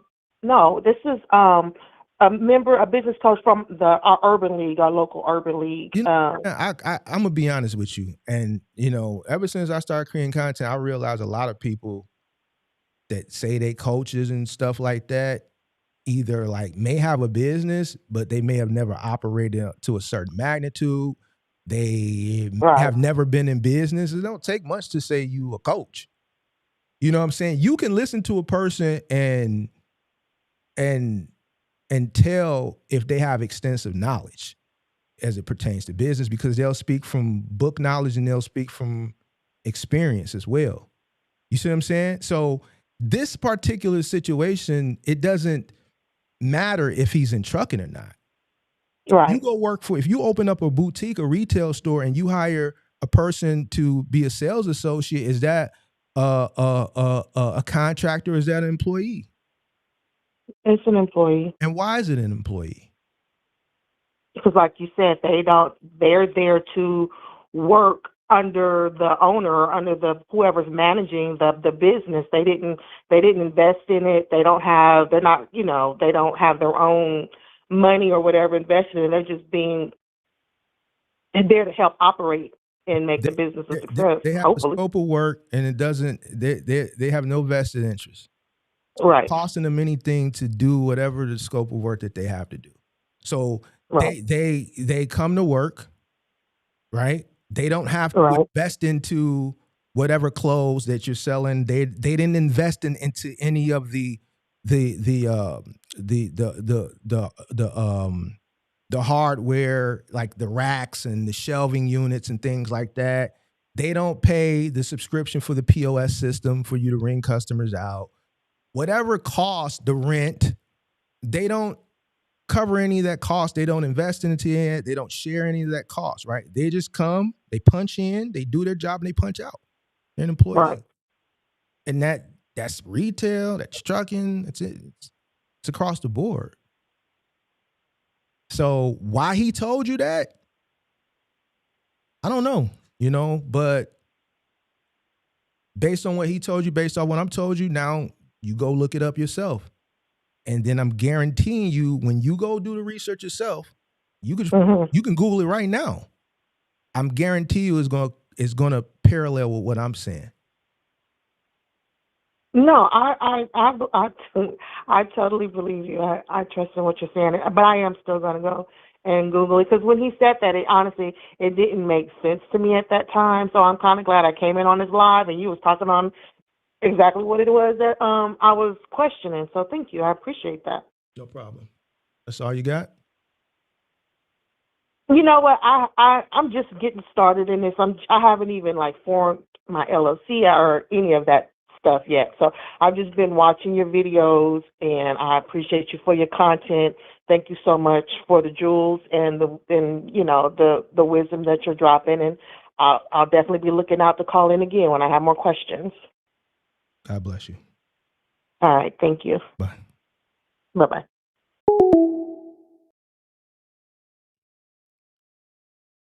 312-772. Oh, I dropped the number. 312-772-5483. 312-772-5483. Ian. Stop being scary, Ian. Ian. Stop being scary. See, over here, we call out the foolishness. We love it. We love calling out the foolishness. Hold on, Ian. I'm gonna get back to you. Don't go nowhere, Ian. I know you're still here. Appreciate that super chat. Sweet. Also, Mark, tell folks to look up the ABC test for independent contractors. Many states use this to determine whether or not someone's an employee or 1099. Costa said go look up the ABC test, all right, for your state. I can only imagine why they call it the ABC test. I can only imagine why they call it the ABC test. I just don't understand that in 2026, stuff that's pretty much cut and dry like this is so amazing for people to find out. Like, you can literally Google this shit. Like, you got AI now. It's crazy. And then you got people like Ian. Listen, Ian, I'm not getting off of you because you came in here with all this dumb shit. And now you look like a fool. You literally called yourself a 10. You came in here to argue and tell me I wasn't right, which you're wrong. I am right. And you literally, in your argument, you had no logic. You couldn't substantiate it. Your response as a detractor was your boss pays you a 1099. So just because your boss pays you a 1099, I'm wrong?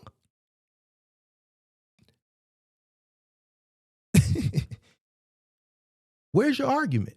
How can you prove that what I'm saying is wrong? Just because your boss does it, what your boss is better than, he's smarter than me? No, your boss is taking you for a ride, sir. You're the fool.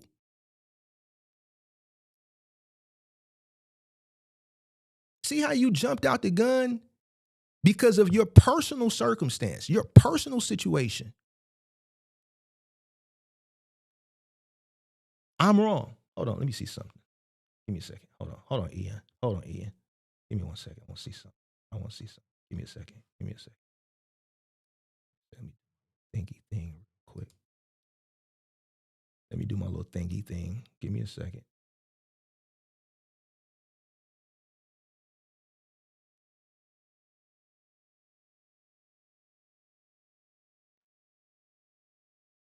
Give me a second, Ian. Don't worry about it.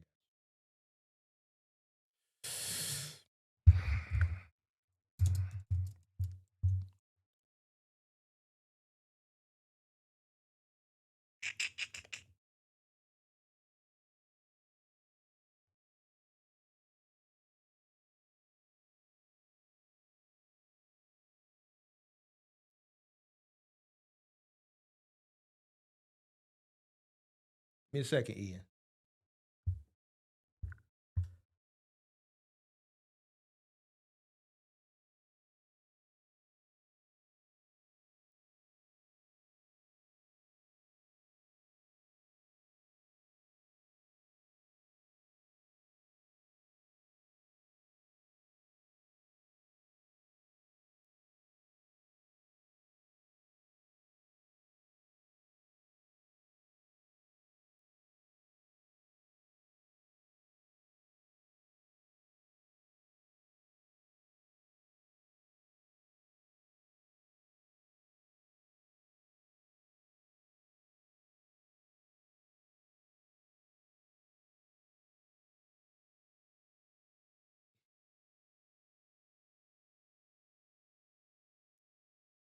in Shell.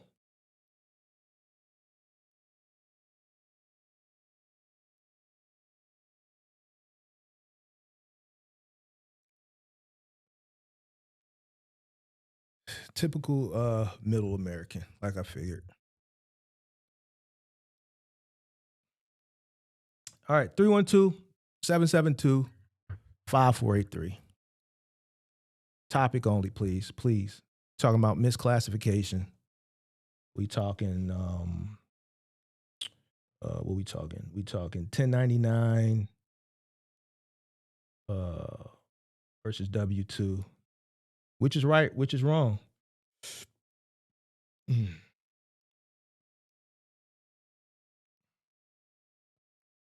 1099 versus W-2, which is right, which is wrong? 312-772-5483.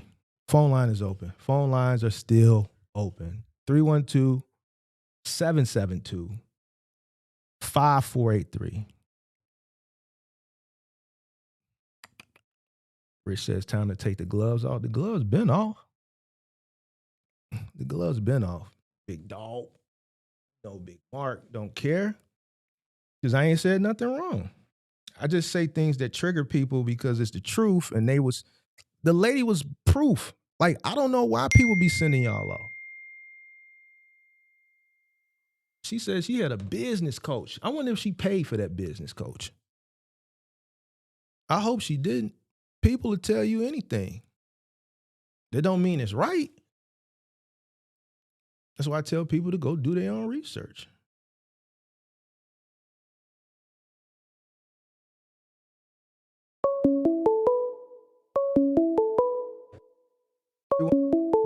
Seven 772-5483. Hello. Hey, I got one more question, Mark. Yeah. I just called in not too long ago, but Mm-hmm. so if I do it that way, what happens if they damage something? How would that work? Still take money out their check. Okay. But here's the thing. Okay. If you above board, you above board.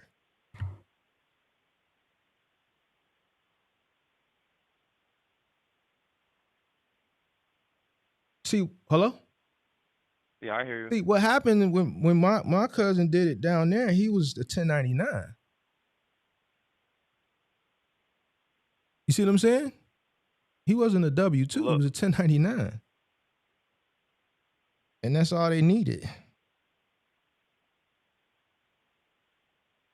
But he was marked as a 1099, but he should have been marked as a W-2. W-2.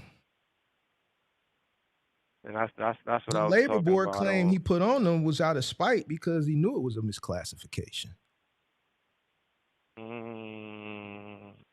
He's just So let's say because so they were on the outs anyway. They had been bumping heads anyway, so yeah, out of spite.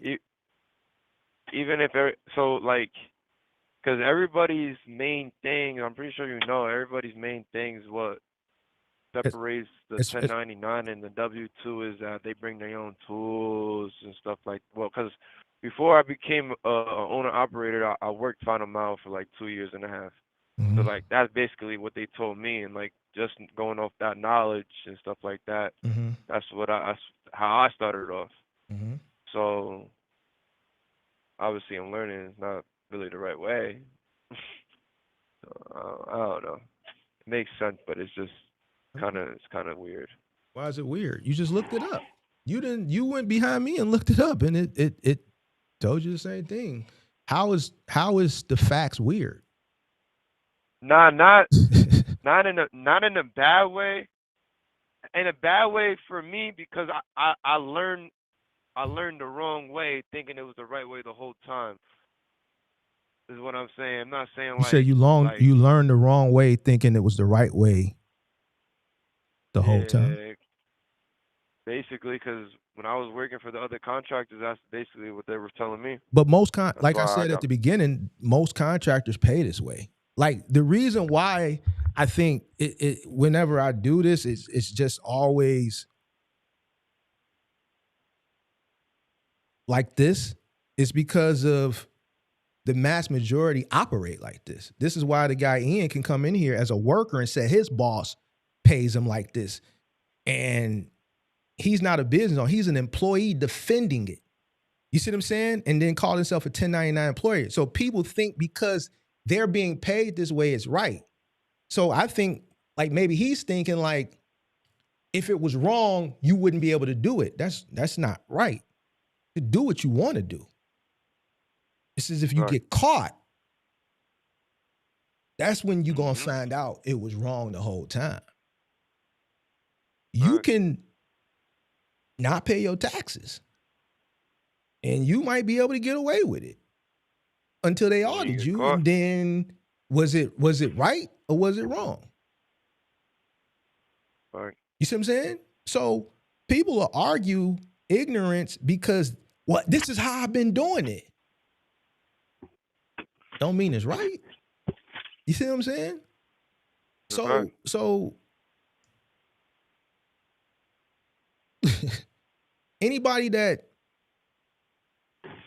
really has business acumen or even just the common enough sense, fuck what I'm talking about. I tell you, man, fuck what I'm talking about. Go look it up yourself. This ain't no shit that I'm telling you based off like from experience. This is common sense, but yet and still you see people argue it. Right.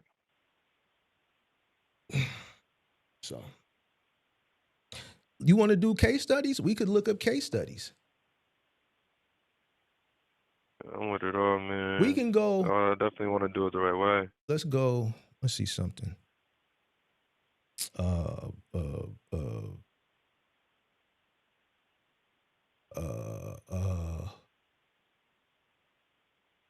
me a second.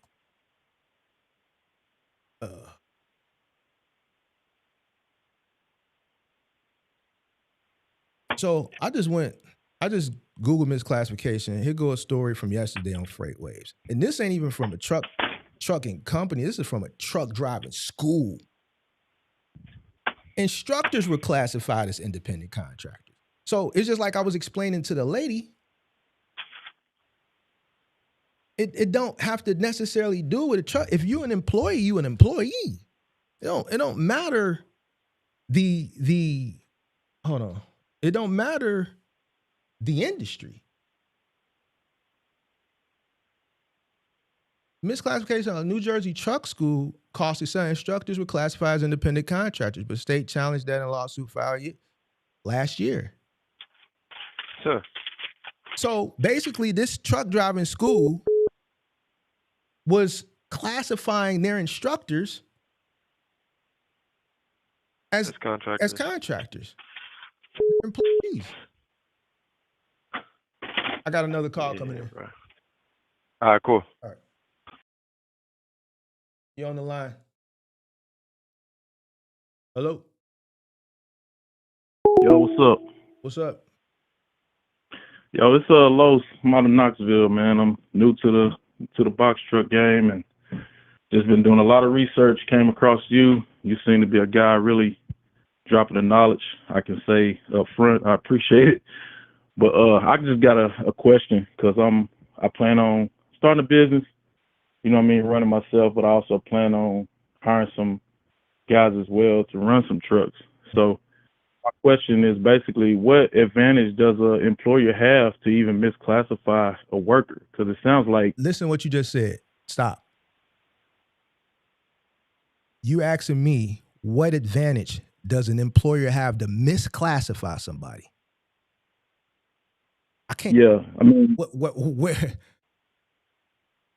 Because it just sounds like stupidity in a sense. Because like myself, I was thinking about, not thinking about doing it. Go ahead. I'm sorry. I was going to do it, but it's like after I came across you and I started doing research, I'm like, well, damn, why in the hell would I do this? You know what I'm saying? So you can look at it. I can answer it from an ignorant perspective. It's short term, right? Mm-hmm. You could not get caught. There's people that operate like that for years and never get caught. Right? Yeah. The reasons why, I don't know when you came in, I expressed earlier, like there's majority of trucking companies operate like this. There's just not enough agents to go around in these agencies to just audit everybody. You know what I'm saying? So majority of trucking companies operate like this. The reason why they do it, whether they're doing it knowingly or unknowingly, is taxes. When you have an employee versus a contractor, an employee, you're paying into unemployment insurance, Medicare, Social Security, so on and so forth. And you're doing it quarterly. Gotcha. That's the thing. I got you. So it's a way for these owner operators to not pay. And I'm gonna keep it a buck with you. They don't like when I say this because it's the truth, right? Most owner operators just ain't cash flowing like that. They struggle, right? So now here comes this quarterly bill every quarter. Yeah. Well, hey, that's the answer. That's what I need to know, because I'm like, it don't make no sense to do it, because like I'm looking at it from a compliance perspective. When I understood compliance, you know, you can, one misstep or the wrong misstep can basically end up shutting down. And this sounds even worse. I'm like, this is not worth the risk of setting your business up this way. So I'm like, okay, let me understand why people would make this mistake so that I can make sure that I'm taking care of that. Mm-hmm. So anyway, I just want to ask you that question straight up. I'm a person, as much as I did end up moving a little too fast, I'm one of the people that you talk about, you know, came in with too little capital that can't do many mistakes. But I got a little bit of working capital, but it still ain't enough. So look, especially from the. Go ahead, I'm listening. I'm talking on my screen though. Go ahead, I'm listening. What's that? Go ahead, I'm listening. Oh, anyway, I just was sharing that because as much as I'm coming in new, I'm still trying to learn. And I'm looking at it from a long-term perspective. I want longevity. So it's like most people are saying, hey, just 1099 them, and then when I come across you, like, you can do that if you want. Them boys going to be on you. When they find out, you're going to pay a hefty fee. And I'm like, well, what are you talking about? You know what I mean? So that's the only reason why I want to call up and find out. So I just Googled, why do most trucking companies misclassify drivers? Trucking companies often misclassify drivers to lower payroll costs, maximize profit by avoiding expenses like benefits, payroll taxes, and workers' compensation. Practice allows them to gain advantages of employee relationships, such as control over job responsibilities, without the costs and legal obligations associated with hiring an employee. Drivers are sometimes misclassified as independent contractors or via model like Driver Inc., which can also strip workers of employment protections, leading to potential labor exploitation. Like, this is 2026. Whether you want to admit it or I'm not speaking to you, I'm just speaking in general. I got you. Like, you can just literally, AI will answer all these questions for you. You know what I'm saying? It's just people just don't, do what they want to do. You know what I'm saying? I don't know. I've been out here in existence in this industry before AI existed. So I learned this from my accountant. Lucky for me, I had somebody that didn't mislead me. And I'm grateful for that. And I didn't know, the way other people operated because I was always taught the right way. If you're taught the wrong way initially, I guess it's hard to admit the truth when the truth hits you if you've been operating incorrectly for so many years. And then when the truth hits you, you see that the truth is more costly. So I can see why some of these guys get upset when we talk about this. But, the truth is the truth. So I'm not going to put myself in a situation. Here's the thing. You still there? Yeah, I'm here, man. I like to debate, right? And me knowing my platform, it's people waiting for me to be wrong. I know that. Yeah. Right? They want me to be wrong because I've been right. You said so even with my forecasting. So I'm not gonna put myself in a situation where I'm gonna give a person to beat me. especially on some information like this. Yeah. You see, this is cut and dry information, and I'm just not going to set myself up. So I'm going to give people the right information. Then I don't want nobody to come back like they do with these other content creators and blame them for their failures because they gave them wrong information. I'd rather give you the right information and you say I'm not right, and then you have to come back and kiss my ass later and say, you know what, I apologize. You was right, I was wrong. Then feed you some bullshit so that you could like me. You dig what I'm saying? I don't really give a fuck if you like me or not. You see what I'm saying? I'm just going to tell you what it is, and then you could take the information and go back and do your own research and come up with your own conclusion. But I'm going to give you the right information, whether you like it or you don't. Yeah, man. I mean, I'm from similar places you from the hood, so I really understand your perspective and why you're giving it to people straight, and I really appreciate it. I've learned a lot from your content, and I just say keep it up, man. And I plan on joining the Discord and all that. Mm-hmm. I feel like I would do nothing but gain more and more information. Yeah, we have more in-depth conversations in the Discord. So yeah, whenever you get ready, we over there. Yes, sir. Well, I appreciate you, man. I'm gonna keep listening to the content. You have a good night. All right, man. You too. Come on. Yes, sir.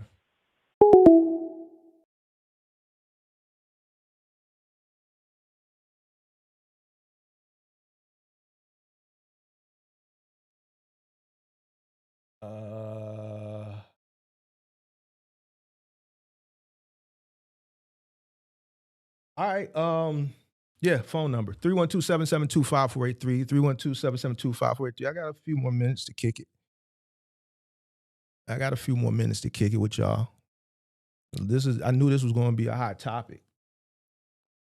So I'm looking for the detractors, man. I want a detractor. Is Ian still here? Ian, bring your ass up here and tell me about your boss.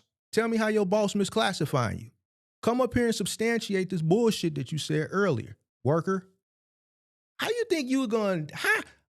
Listen, Ian, I'm trying to bait you. I'm trying to get under your skin, all right? So I'm really trying right now. I'm trying to... I know you're furious, and I'm really trying to get under your skin right now. How do you think you qualified to even you a worker?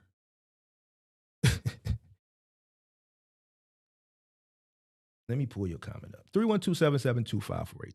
Let me pull this comment up. Give me a second.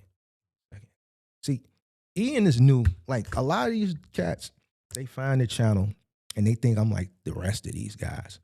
I'm not. You're not gonna come over here and talk shit. We're not gonna block you. We do things different here. And people that have been following my channel, you see it works. My most hateful haters, they don't even talk in the chat.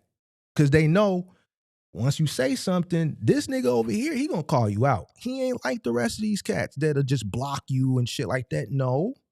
We're gonna either drop the link or we're gonna tell you to come and we're gonna have the conversation. And if you're right, I'm gonna look crazy. See, it's different over here.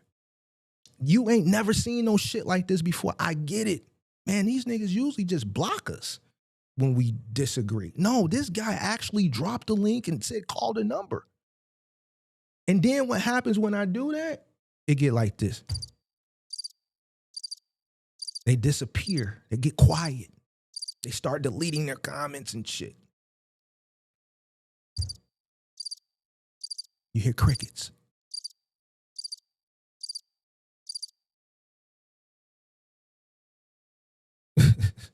You can't make it up. I want the smoke. I love it. I love the smoke.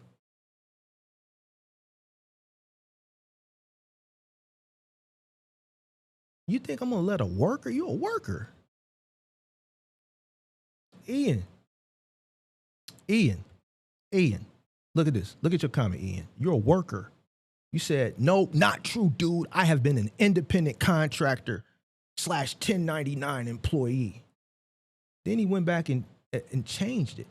No, independent contractor / 1099 employee. How you? This is the ignorant shit you said. 1099 employee operating their equipment under their DOT authority.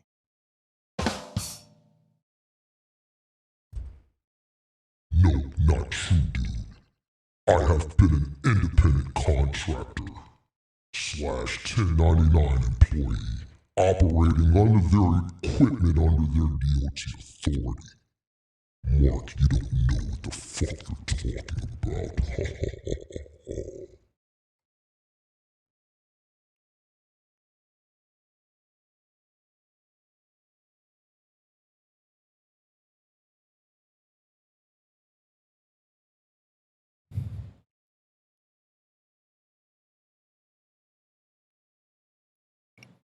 312-772-5483. 312-772-5483. Ian, man, you can't have conversations with me, boss. You're not qualified. You ain't even never been an owner. You a worker. You need to have worker debates, employee type debates. Who's going to get a raise first? Is boss going to give us Christmas bonuses? These are the types of conversations and things that you need to be debating with your peers. Man, is our boss going to keep the contract? Shit like that, bro. You can't really have boss conversations. Because you're not a boss. You are a misclassified employee.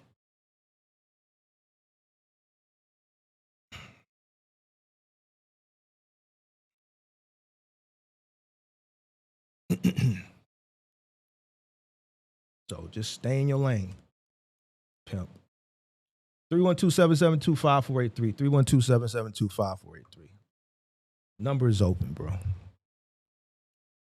Number is open. Take another call or two. Shout out to Ty in the building. I see you, Ty. Yeah, shout out to Log Rock. Shout out to Log Rock.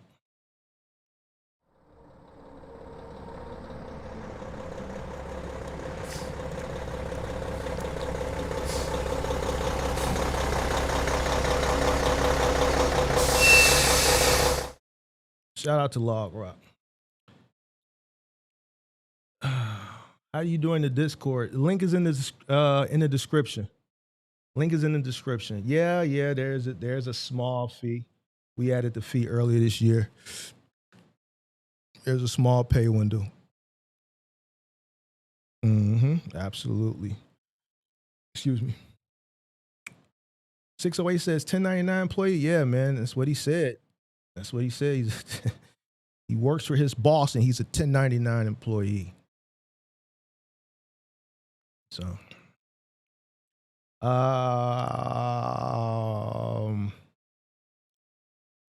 312-772-5483. 312-772-5483. We take a few more calls on topic. We're talking 1099 versus W-2, W-4 versus W-9, independent contractor versus employee. Which one is right? Talk to me. Phone line is open.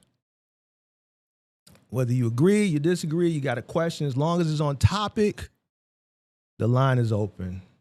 The line is open. I'm curious to hear what you have to say. Curious to hear what you have to say. Critics, detractors, more than welcome.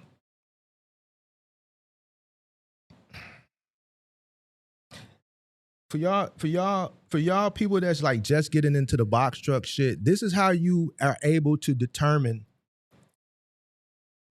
credibility or not. Because a person that's credible, they'll take on any challenge. They'll take on any challenge. Because if they're knowledgeable, right?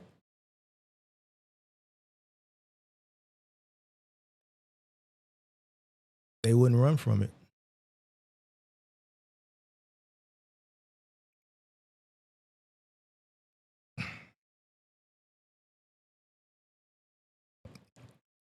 Three 312-772-5483. 312-772-5483. I just want to, man, why they be so scared though? I don't understand it. They love coming like in the comments and shit when it's safe at 3 a.m. They love those early morning comments and shit. But man, when I'm here, I see you here. I know I'm looking right at you. Why you don't call the number and have the conversation?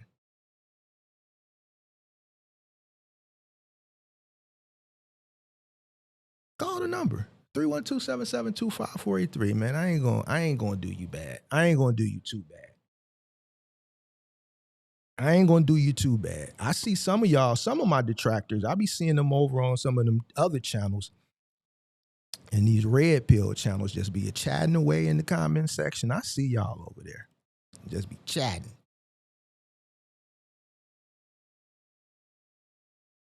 I seen one detractor super chat. I forgot who was that. Who was that motherfucker? Who was I watching? I forgot. 312-772-5483. Critics, detractors, comments as it pertains to the topic. We're talking about misclassification, contractor versus employee.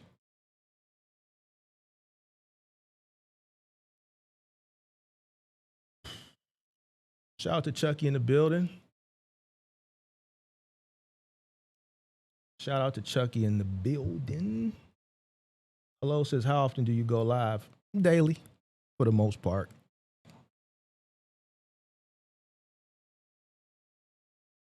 Daily for the most part.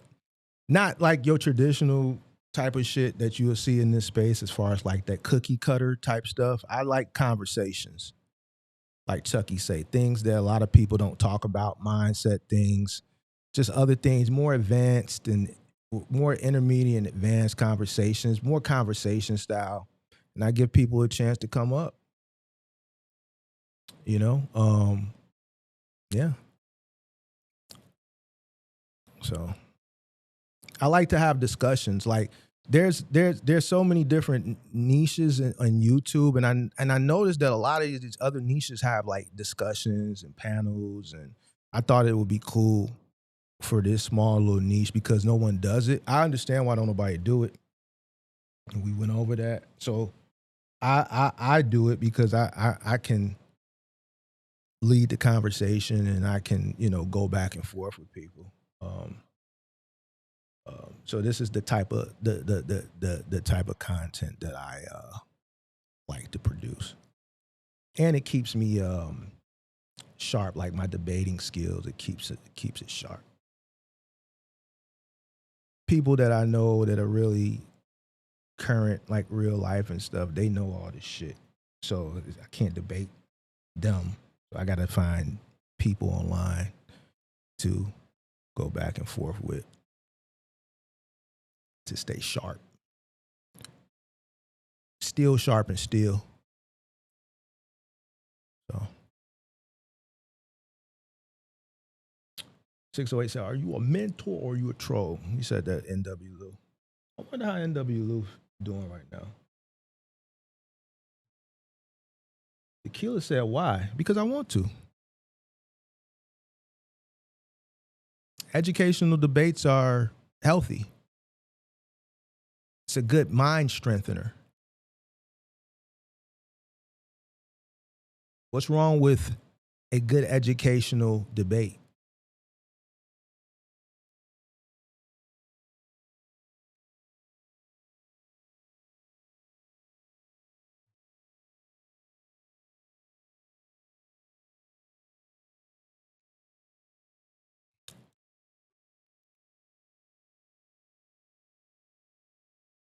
Keeps you sharp.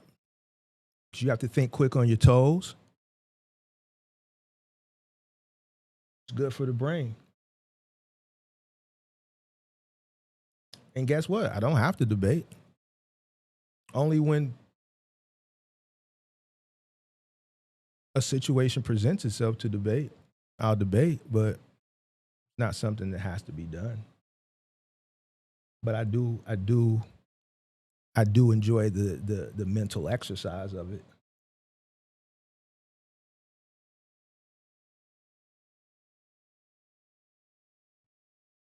I mean 312-772-56 312-772-5483 312-772-5483.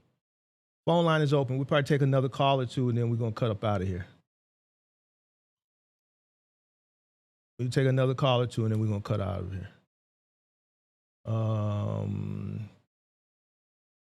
Answer that for me personally. I'm getting a lot out of it because it's a community, and the dispatching courses that you have access to make it worth the money. You said dispatching courses, and the dispatching courses that you have. I don't have any dispatching courses. You sure you got not confusing me with somebody else?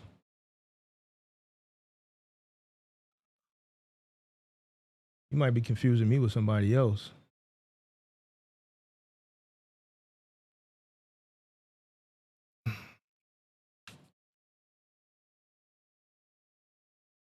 Shout out to Ro in the building. Go up a couple more comments. Which one? 608, he gotta cut that out for the soundboard. Oh, she was talking about a mentor she paid for? Oh, okay, hold on, let me look. I'm paying for the business. So I was referred to, I did pay $700 for a year-long mentorship with, okay. I heard of that guy, I just didn't feel comfortable with his logic. For me personally, I'm getting a lot out of it because okay, so you paid for a mentorship. Dang, $700 for the year? Shit. If you getting value out of that, it should sound like a hell of a deal. Shit. $700 for the year? Sound like a hell of a deal if you getting value out of it. I wish we could get another video with you and Vic. The other video went to members only after the Box Truck Bros episode. I'm convinced you are the only guy who understands how to run his business. You want to see me and Vic? That'll never happen. That'll never happen. That ain't gonna happen.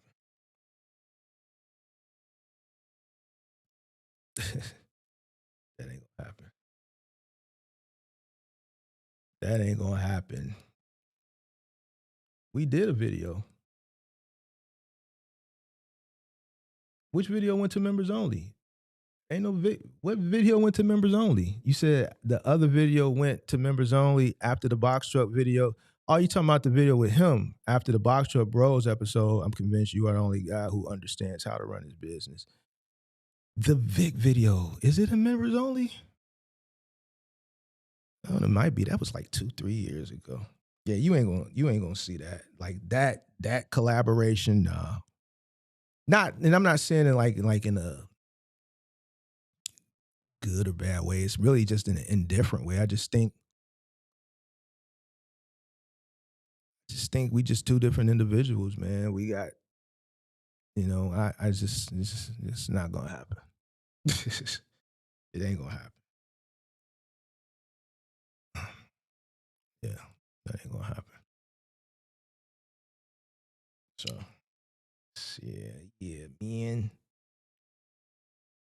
think we have two different types of audiences. We have two different just types of experience levels, two different mentalities when it comes to shit. Two different missions. And it wouldn't be it ain't gonna happen. Yeah, that was a few years ago. Yeah, I think that time, and I'm gonna be honest with you, I thought the space at that time was just, and like I think me and Kirk talked about it on one of those episodes of The Wise Men. We tried to kind of create this what do you want to call it, man?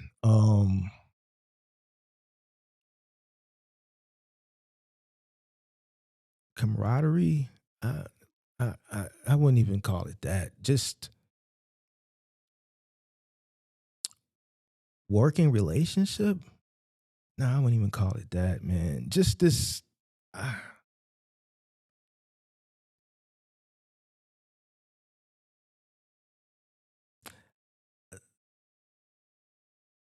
Space, I guess you'd say, in this niche where, you know, we could have conversations and things of that nature.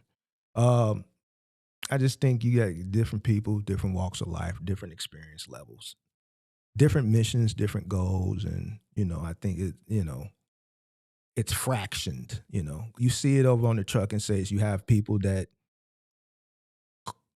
coexist with other people. You have people that have issues with other people.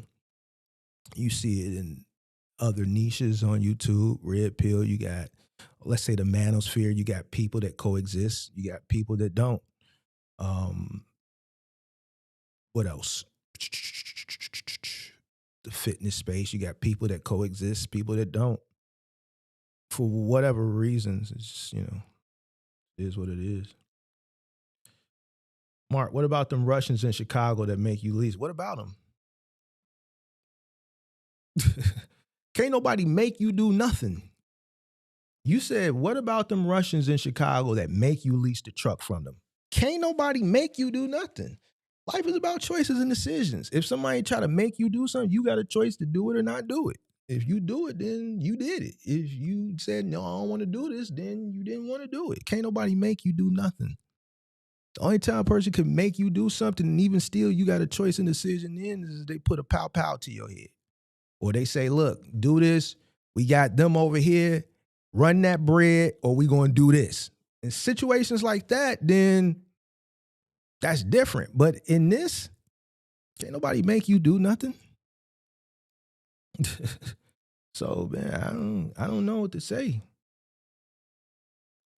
If you run for them and you know it's Bodine, but you still do it, that says a lot about you. Can't nobody make you do nothing. How they gonna make you do it? You signed it. You could have been like, nah, this ain't you, but you did it for whatever reason.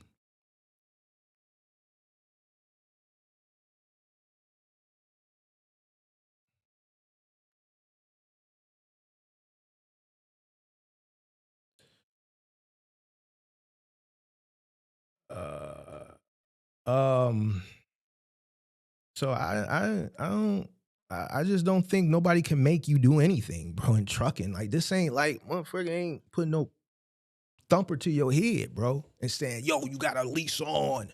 You better lease. You lease on. You better lease on. Man, listen, stud. Yo, you gonna sign this lease agreement. Fuck wrong with you, boy? Stop tweaking. Man, we ain't on that here. We the Russians, and we out the crib. We part of the mob. We under the act. You think the only cats that's running the city is the blacks and the Hispanics? Nah, we got our section of the city where we holding it down too. We the lease. Nigga, ain't nobody putting no thumper to your head and made you do nothing. You talking about? Everybody did none of that shit. Boy, you did that. You did that. So, it is what it is. Russians out of Chicago. They ain't make you do that. You signed. Hey, I remember you just said you signed with the Russians. You just literally came on the show last week and said you just signed on with the Russians. Now, a week later, you said 2 weeks later, man, what about the Russians? You signed up with them. They didn't say, hey, Abdi, listen, check this out. They didn't do that. You did it freely and willingly. All right? Don't you ever forget that now. Don't you ever forget that.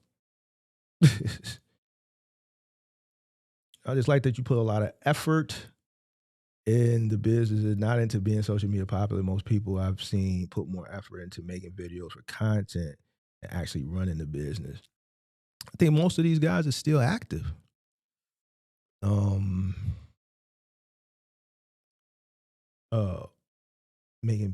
Put more effort into making videos for content and actually running business. I think a lot of those guys are just still active, and I don't know which guys you're talking about, but I've seen people that have done this just for the popularity, and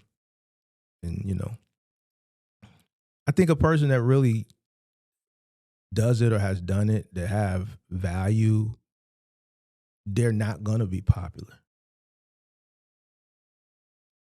So, because the truth is not what most people want to hear, especially in this sector of trucking, because it's so low barrier to entry. And what my channel has exposed is the ignorance because of that low barrier to entry. So when you got majority hyping people up, and then you got Mark over here that's telling you the truth and challenging you and debating you and calling you out and calling you this and calling you that and not caring about what you think, and the trolls knowing the trolls gonna come along with it, and then me, tearing their ass up, you dig what I'm saying? You ain't gonna be popular. Like, I know I ain't gonna never, like, you know what I'm saying? And I'm cool with it. Those guys, they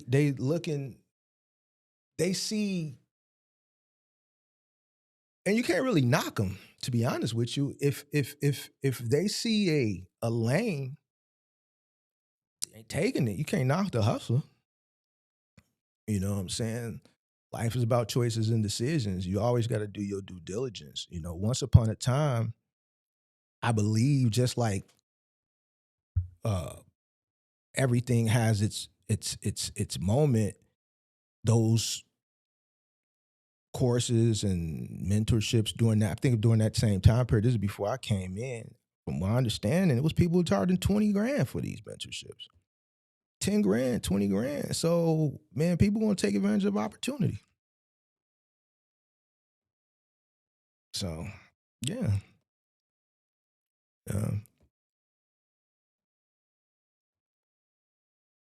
If you really looking to run it up in this industry, you're not gonna have time. There's no way I would have had time to do this shit back then. No way. At any point, from start to finish, there's no way I would have had this time. No way. So I agree with you.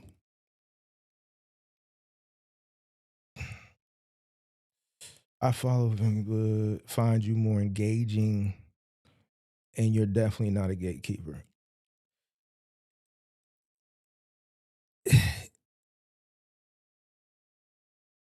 So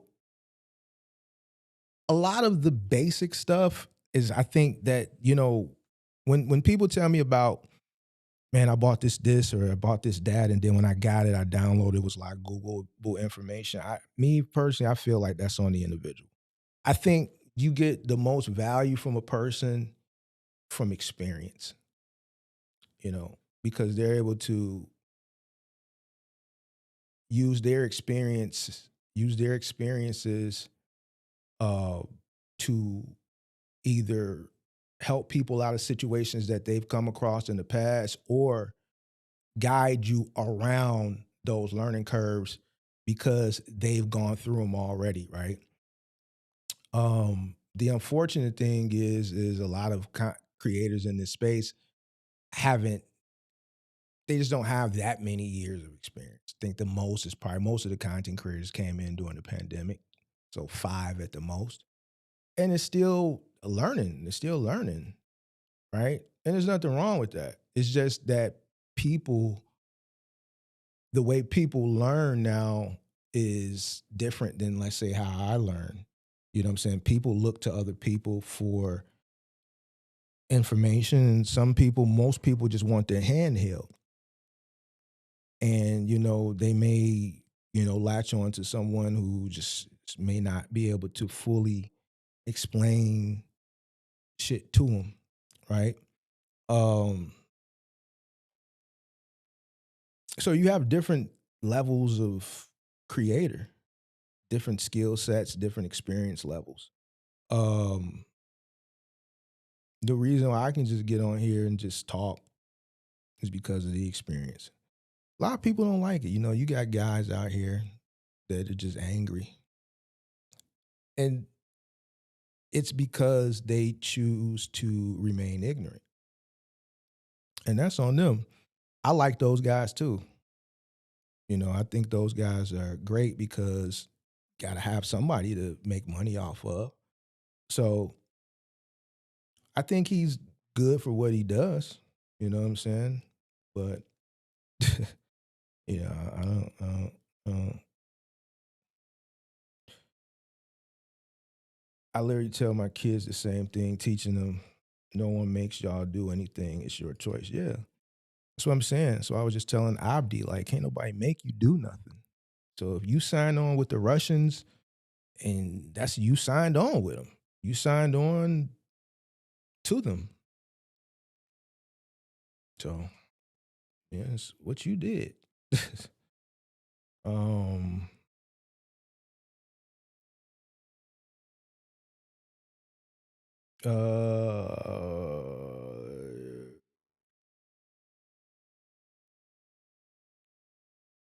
I have yet to see anyone other than you maneuvering YouTube or video teaching space. Most haven't actually profited from said businesses they profit from social media teaching.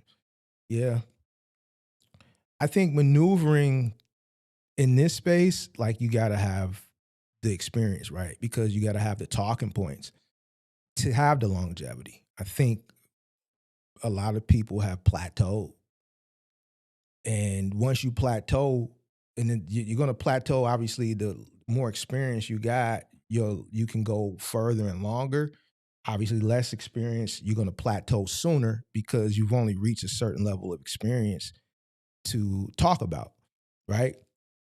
So yeah, that's a good point, and here you have it. So, yeah, so yeah, your experience is only going to take you so far before you plateau. So,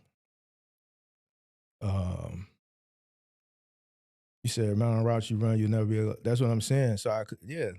Listen, those last 3 years, boy, I mean, I wasn't even home, bro. The last thing I would have been thinking about, and I didn't find out about this space until 2022. So, yeah. So, yeah. Person that's really out here, they ain't gonna have time to do this. And that's just the truth. I think people did it a lot during the pandemic because it was profitable to do so. You go look at the views for videos in this space during the pandemic. Millions and millions of views. It was people that put out videos and would get millions of views. And those guys literally transitioned from other niches into, I mean,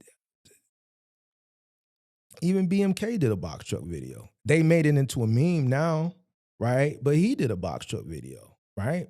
That I think had 1 million views. The dude who shoot the Pow Pows, he did a few box truck videos. The light-skinned guy did a few box truck videos that was sitting at the desk back then. And these guys transitioned out in 2020. They came in, got that money, and transitioned out. That 2022, they transitioned out. At the very first signs of the market correcting. They never had intentions on helping nobody. They were here because the content at that time in this sector, the interest was here. They were here for the money.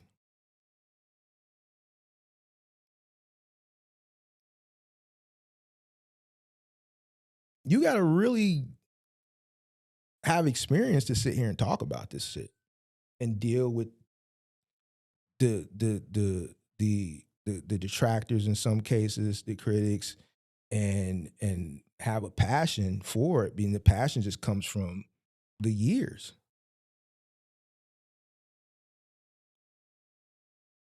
especially when you do it, like up until the Log Rock sponsorship, my channel was in the negative, right?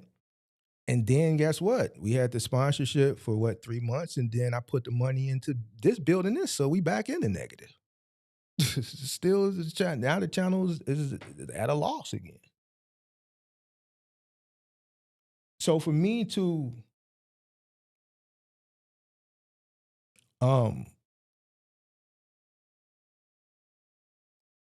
invest into a new set, right, and shit like that, is because I like doing it. You know, so you gotta like doing it.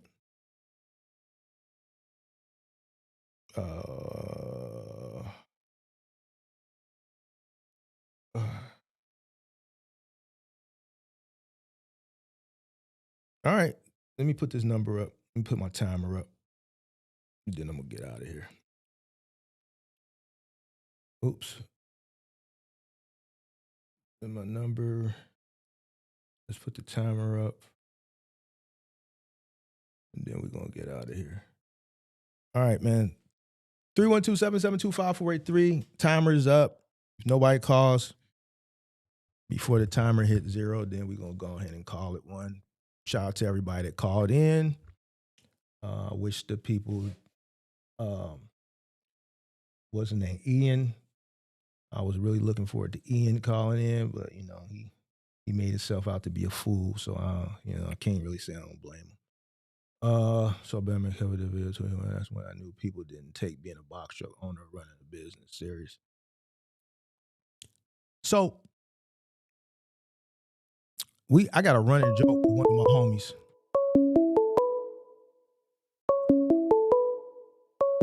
Yo, hello. Yo, what's up, Mark? What up? What's up, man? So, it's Abdi, man. So, I was working with these Russians, bro. For like, I was leased on to them. I own my own truck, though, so I'm actually a contractor, though, right? Yeah? Yeah. I just wanted to clarify So that. what, they got out on you? They got out on you or what? What happened? Nah, I'm not gonna lie. I was borrowing all the fuel for them, right, for the first week. Bro, like, they were charging me an extra 5% on, like, everything I was borrowing and shit. Then we got us one. Yo, gangster with you, boy. That's on you. Bro. You ain't got no gas money, pimp? You gonna pay an extra nickel? You ain't had no... Nah. I should have never done that. Nah, but now, though, I got some Why money. You do it, though? I got some money, though. No, why you do it in the first place, pimp? I should have never done it, but they told me that they had a fuel card. Hold on. They told me I had a fuel card. Why you do it, pimp? I know I should have never done it, bro. But yeah, why did you do it? I ain't say what you should have never, should have, could. I didn't have the money. I could have asked my brother to give me the fuel money, but I didn't want to ask him, you know. So you didn't have no cash flow, pimp. You didn't have no working. Yeah. All right, so That's I be talking about. Nah. But now though, what is that? So that goes back to what I said. You didn't have to do shit. You could have ran your chop up and came in correct. So guess what? You came in under that. You didn't, what I'm saying, they got down on you. Yeah. So whose fault is that? That's a fact. Nah, it's my fault. It's my fault. You can't come. But now though, they gave me. Go ahead. I got some money now, so I put down like $1,000 to the side just for the fuel, you know. So I'm not gonna have to borrow no money from them anymore. So now I got this. I picked up this load on Wednesday, like next to like St. Louis. I was coming down. It's going to. It's delivered in Brooklyn, and so but it's delivered on Monday. So I stayed I went to the crib in like Ohio. So I was just chilling out here for a couple days. But I'm leaving tomorrow and I'm delivering on Monday. So yeah. Where you? But I'm gonna see. I think this week though, I ain't borrowing no money. Bro, they took all the fuel. They took all the money I borrowed. everything, like the whole, like even on Wednesday, whatever I borrowed, like they added it to the, they took it from like, so they just took everything. I was like, bro, you guys not gonna wait like for the next week for this half, like for like this part of the field, like, and nah, they just took everything. Hell so no, like, they ain't gonna wait. Hell no. Said, man, yeah, give me bro. that. Give me that. Let me get that about you. Yeah, man. Oh man, you came up here last 2 weeks ago like you was the big baller. See, Nancy, you came up on the Nah, 2 I weeks can't. ago and your phone, and I'm like, man, how you big balling, but your phone ain't really acting right. Now you telling us the real. Nah, my phone. Nah, I told you my brother was paying for everything, but I mean, I thought. Nah, I thought Mark already. I didn't know about the 5%. I didn't know about the 5%. I thought it was just giving me the advances for the fuel, and it was all cool because they told me they had a fuel card, you know, Bro, but they ended up not having it. Listen to me. Why would anybody give you anything in business? I don't know, bro. Maybe they're just trying to be cool, you know. They trying to. I'm working with them. They're trying to help me out, you know. And listen, fuck all of that. What you mean you thought they was cool? See, this the shit I be talking about. This the naive, goofy shit. I'm gonna call it what it is. Goofy shit. This is how y'all get taken advantage. This is why y'all get mad at Big Mark, because I tell you the truth. This is why y'all get mad. Ain't no friends. I'm pretty sure it was somewhere there. You just didn't read it. Yeah, it was in the contract. I did read it. Like as soon as before I did the first load, I read the contract and then I seen it. Okay, but you was already, and then I seen but you was already signed on before you read it. Yeah. That's on you. See, this is why I don't, when y'all be coming in the chat with this shit and y'all be coming, I don't G for it, because 99% of the time you be the culprit. It be on you. That's why I don't be honoring that. You jumped the gun. You did all that. What you mean you thought they was going to give you? Ain't no give. This is business. Everything is for... Yeah, but shit happens though, you know? Shit happens. You just gotta keep If you come over here and you ain't got no gas money, man, I'm going to give it to you, but it's going to be points on the dollar. I'm in the business to make money, pimp. Listen, I'm not in the business to be your friend. I don't even know you. Why do I have to help you? So then y'all get mad at me when I tell y'all this. But then here you come with this shit. Why do I owe you anything? I didn't come up with you. I don't know where your mama live at. I don't know nothing about you. You ain't never stuck your line on me. Is you gonna go to jail for me? Is you gonna jump in front of a bullet for me? If you're not gonna do none of that, why do I owe you anything? Nah, it's a business. You gonna pay some way, shape, form, or fashion. It's normally gonna be in writing. What do we know about people? They don't read. And they taking $200 escrow for the first 10 weeks.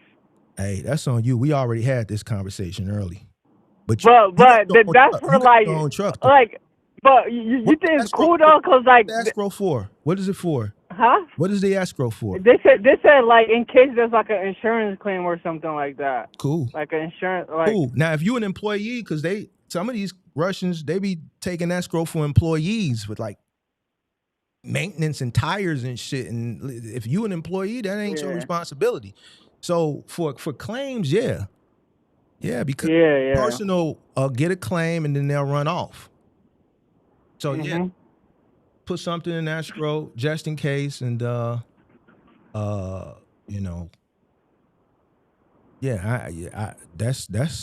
the up and up. But I spent like 2 bands in fuel. They took like 2 bands, like it ended up being like $2,000 in fuel for like the. So like you telling me? I only ended up getting what? You only up getting up what? Like $100, bro. How much? $1,800. They took all your little money, didn't they? Bro, they took everything, bro. But now this week should be cool though. Like this upcoming week, it should be good though. Like they said, man, we ain't. Yeah. They told you what? Welcome to Chicago. They took everything. Welcome to Chicago, pimp. Look, we got to get all of ours, pimp. We ain't for none. The Russians ain't up here, ain't even for none. They got to get it. I told y'all be thinking this shit sweet, bro. Yeah, man. Why y'all be thinking shit sweet? Man, I thought they was going to help me out. Why they got to help you out for? You ain't even Russian. You Somalian. What is wrong with you? Yeah, bro. You ain't even Russian. You Somalian. They don't. What they gonna help you out for, pimp? They running a whole. I can't talk about that, but you did what I'm saying, man. So, hey, man, listen. Nah. They put me on with the ELD, bro. I don't have to be late and shit like that. You know? They gave you the hack, didn't they? Yeah, for man. sure. See. And guess what? You know, I'm trying to make as much money as possible, but I don't got no time to be waiting and shit, bro. Something happened. You gonna get bent over. They gonna bend your ass over. Nah. Yeah. They fix it right though. They tell me they fix it right. So even if I get pulled over, you get under pressure. What you gonna do? You gonna stand tall? Nah, I know how to talk my way out of everything, bro. Like I've never gotten. If you run into one, what Kurt call him, a Berkey or whatever. You run into one of them ones out there on the road that's sharp. You gonna stand tall? Or you gonna bend over? What you gonna do? I'm not gonna lie. Most of them cops, they don't even know what they're talking about. Like, hold on, we ain't talking about most. We talking about that one. We talking about that. Yeah. What you gonna do, big dog? I'm just trying to see where you at. Hopefully, I don't run into him. You know, hold on, we ain't gonna talk about hopefully. Listen, you up here and just and said you under the act. You just admitted to running. I'm really them though, man. See, this is why Trump up in Minnesota on y'all right now. What? Nah, not me, bro. I was born here, basically, bro. Come on, bro. Listen, you know, you just told on yourself, so you know I had to hit you with a little light little jab. You dig what I'm saying? Yeah, nah. Here's the thing. You just said that you know you running under the DED. Now, the thing is because I'm just trying to. I'm not saying. Hold on, Charlie. Hold on. Yeah. Listen to me. Yeah. You just said, man, listen, I'm under the act. You know under the act. Yeah. You under the. Yeah, but they don't really fuck with box trucks like that either. So, like, I know how to. That ain't got shit to do with nothing, bro. What I'm telling you is you run into. And it's not like I don't know how to speak English. Like, what the I fuck know how does to that talk got? my way out of stuff. Let's you know? say you run into one of them ones. Usually. He just man, bro, man, right. You get nervous. What you gonna do? Is you gonna stand tall? How you gonna? Yeah, I ain't get nervous, bro. Nah. I confuse them. Like I'm like usually you know more than they do, you know. But like you know more than you know. Run into them guys, you know. You gonna bring them down? You gonna bring the Russians down with you, or what you gonna do, big dog? Hell yeah, bro! I'm bringing everything down with me. Now I need that escrow too, bro. I need a. So you one of them types where you gonna admittedly go and operate under the act, and then if the shit hit the fan, then you gonna go ahead and bro. Hell no, they put me on to it, bro. It feels not right. They told me they fixed it right though. If it don't fix it right. Life is about choices and decisions. If you know you doing something, bro, they told me they fixed it right. Tenfold, bro. I ain't gonna sit up here and go back. I ain't gonna go back and forth with you. Nah, I'm gonna listen. What was you saying? You already said enough. You already told me what you gonna do. I already knew what you was gonna do anyway. Yeah, bro. You gotta like. You can't just be like. You gotta just get. Bro, I'm trying to make some money, bro. I'm not trying to like. I get it. I mean.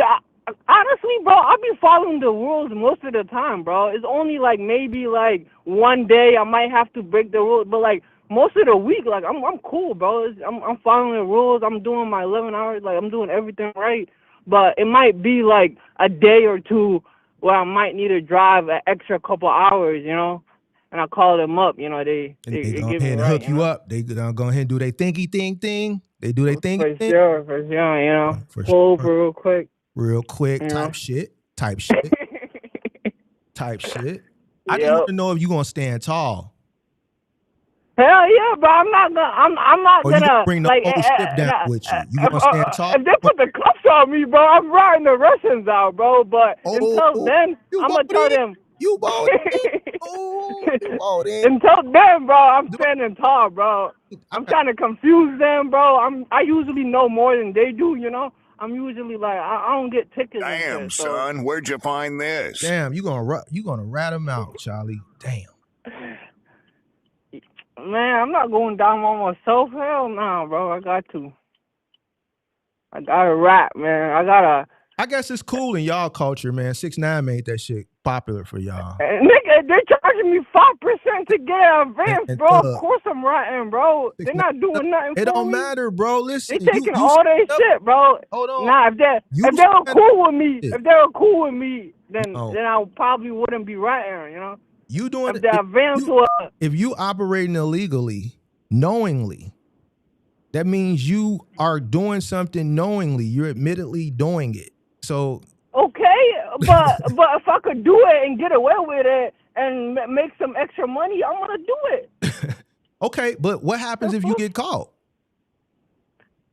Bro, why are you always focusing on the bad side, bro? If I get caught, it's probably gonna be a coolest guy. You know, it's probably not gonna know shit. Bad side. It ain't focusing on the bad side. It's probably gonna be fixed enough where he's not gonna find too much of a problem. You know, I'm probably gonna talk my way out of it. Listen, you know, I'm gonna be cool though. Tenfold, man. It ain't focusing on the bad side. Listen, going into it, you got. Nah. I get what you're saying, though. I understand. You dig what I'm saying? So, but we know what you're going to do anyway. I don't stop at no wait stations, bro. I've been driving for like 3 years. I've never stopped at one wait station, and I never had a problem. So I'm not gonna start stopping like anytime soon. You know, I ain't got no problem with that. You know, so. I barely get pulled over. I probably get pulled over like once a year, and it's usually somebody that I don't know nothing, and then he just lets me go. You know, everything checks out. And you in a box truck or a semi? Huh? Yeah, you in a box? Yeah, box truck. Hell nah. This is what I'm talking about. The box truck, they usually chill on the box truck, and they know the rules for the semis. They don't know the rules for the box truck. They usually kind of be confused. I'm not even gonna lie, bro. They kind of confused. So like they be pulling people over and shit. And then you could kind of, if you know what you're talking about and you know like what you're doing, like you could kind of confuse it. There's a couple of times I got pulled over and my shit was messed up, and then I just talked my way out of it and got no ticket. So. Like, if you really know what you're talking about and you really, like, you could kind of confuse them a little bit. How old are you again? 20 what? Oh, 23. Yeah. There you have it, guys. Yeah. There you have it. Bro, what are you talking about, bro? Talking about? Bro, I'm going to let bro, you like, I'm going to be here. Bro, I've been studying for, like, 6 years, bro. Like, studying. For, like, mad long, bro. Come on, bro. You can't be. Yeah, you've been studying for 6 years. You're 23, right? Keep studying. Yeah, bro. Nah, I've been dispatching before I started driving and shit. So, like, I've been doing a lot of research even, like, before I started dispatching. So, like, man, do your thing. Continue to. Come on, bro. Don't listen. Do your thing. I'm not here to tell you what and what not to do. Do your thing, pimp. Of course, bro. I'm gonna keep on running like how I run. You know, I gotta get some. I got.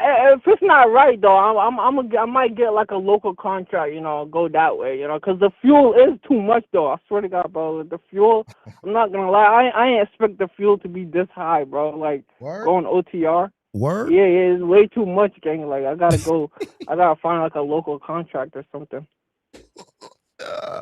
He says way too much, gang. Oh, Lord have mercy. Damn. What, bro? Come on, yes. bro. My bad. No, I'm cool. Bro. Listen, I'm from the crib. You know I know the language. It's just funny how you just proving everything I say and these people get mad. You know what I'm saying? And you just sit what are you proving, bro? Bro, what am I like? Operate like what are you proving? Y'all ain't really business people. Y'all hustlers. You a hustler. You ain't really. I've never hustled a day in my life, but I'm kind of like a nerd, bro. You ain't no. You is a nerd, but like as it pertains to this, I never sold any weed. No, done that. No. Listen to me. Listen to me, young blood. Everything you just said, you just admitted for operating illegally, and you laughing about it. But like what? Then you told me why you focus. I'm trying to be honest with you, bro. You gonna try to rat me out or something? No, I ain't finna never rat you out. I can't. I'm a. All right then. I never like. I ain't say what company I was working for or anything like that. I'm official. I ain't gonna do that. But what I'm telling you, you said why you always focusing on the negative? Why you sitting up here talking about operating illegally? So what you think I'm supposed to sit up here Am I really operating illegally, though? I'm trying to operate You never went to a way station. really good. Like, I'm trying to operate. Like, it's not like I'm doing everything fucked up. You running ELD hacks. You never been to a way station. Ain't no telling what else you doing, bro. Like, what you? Bro, I've never been to a way station, bro. I've never been told to go to a way station, bro. I'm not gonna start going there. I've never had a problem with that. I've never got pulled over for that. Like, I've never had a problem with that. Why would I give myself a problem? Like, that don't make no sense. Admitted to operating under the act. So, like, what you mean? Like, okay, that's the only thing I'm doing, and I need to keep moving sometimes, bro. A little bit, and it's only 1 day a week sometimes, do what bro. You want to do, it's not. Hey, gang, do what you want to do. I'm sitting up here getting a little chuckle off of because I've been telling y'all. I already know how y'all operate.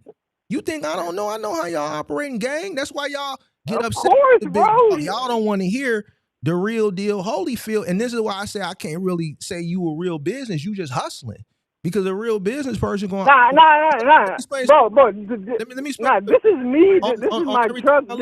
I'm running, you know? The letter of the law. That's how I know you ain't really looking to kind of like build nothing. Because if you was looking to build something, you wouldn't jeopardize it. You operate under the letter of the law. You dig what I'm saying? So I am trying to build something, bro. What are you talking about, bro? Watch me, bro. I'm gonna call back in like a year. Listen to me, young blood. Listen to me, young blood. What? You called up here 2 weeks ago, man. You know, you talked all this big talk. Now, whole time, I'm from the crib, so I already knew it was, I already knew you was fluff. You did what I'm saying? Because your phone, you just couldn't get reception. I'm like, you can't be a big dog and your phone ain't. So I already knew. But bro, I got the new. Bro, I got a cool. My phone is okay. I let you live. You see what I'm saying? I let you live because I'm used to it. So I know a lot of motherfuckers they call up here. They like to flex. I'm used to it. Now you telling me they got down on you because you didn't have the gas and you doing all this, that, and the third. And it's funny to me because this is the shit that I'm talking about. You're just one of the few guys that come up here and openly admit it. So I appreciate you. Thank you. I'm not tweaking. I ain't tripping with you, Charlie. It's good. I mean, I'm not.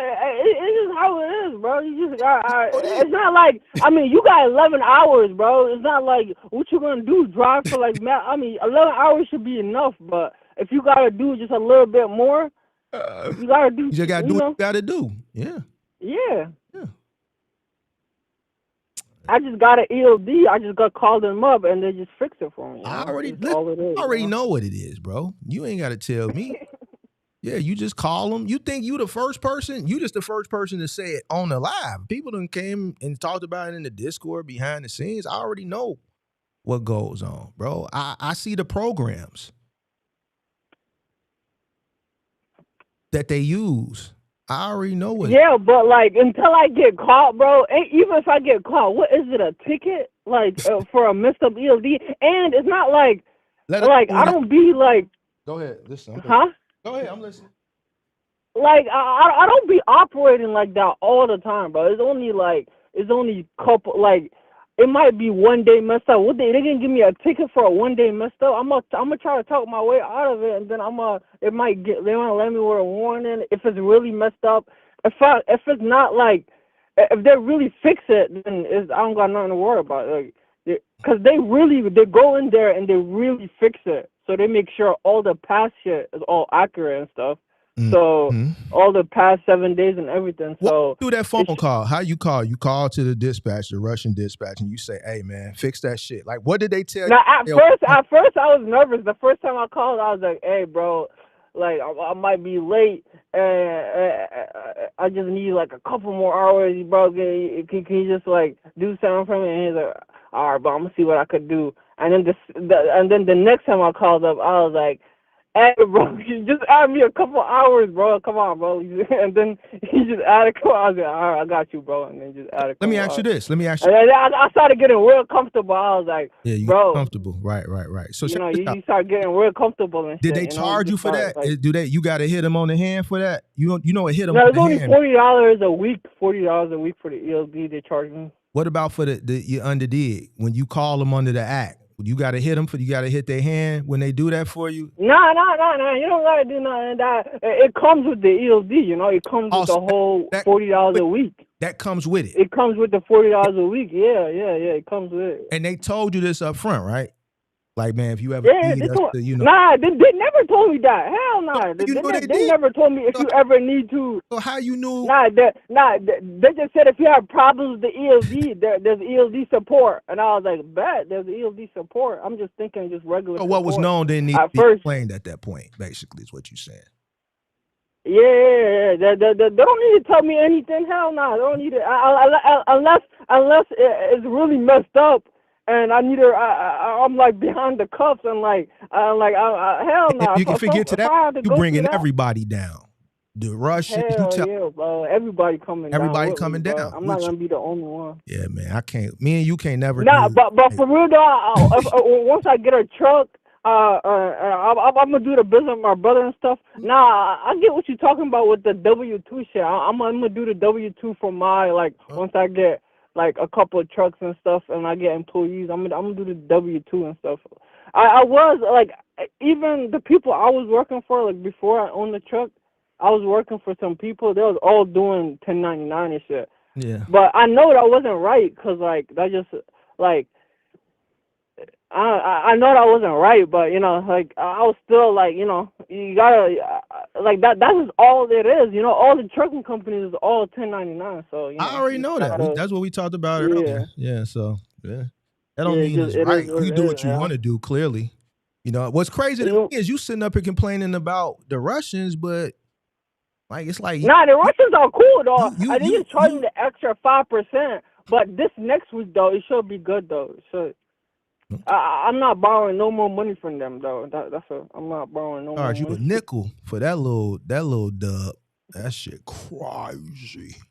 Charge you a nickel for that 2 G's, didn't they?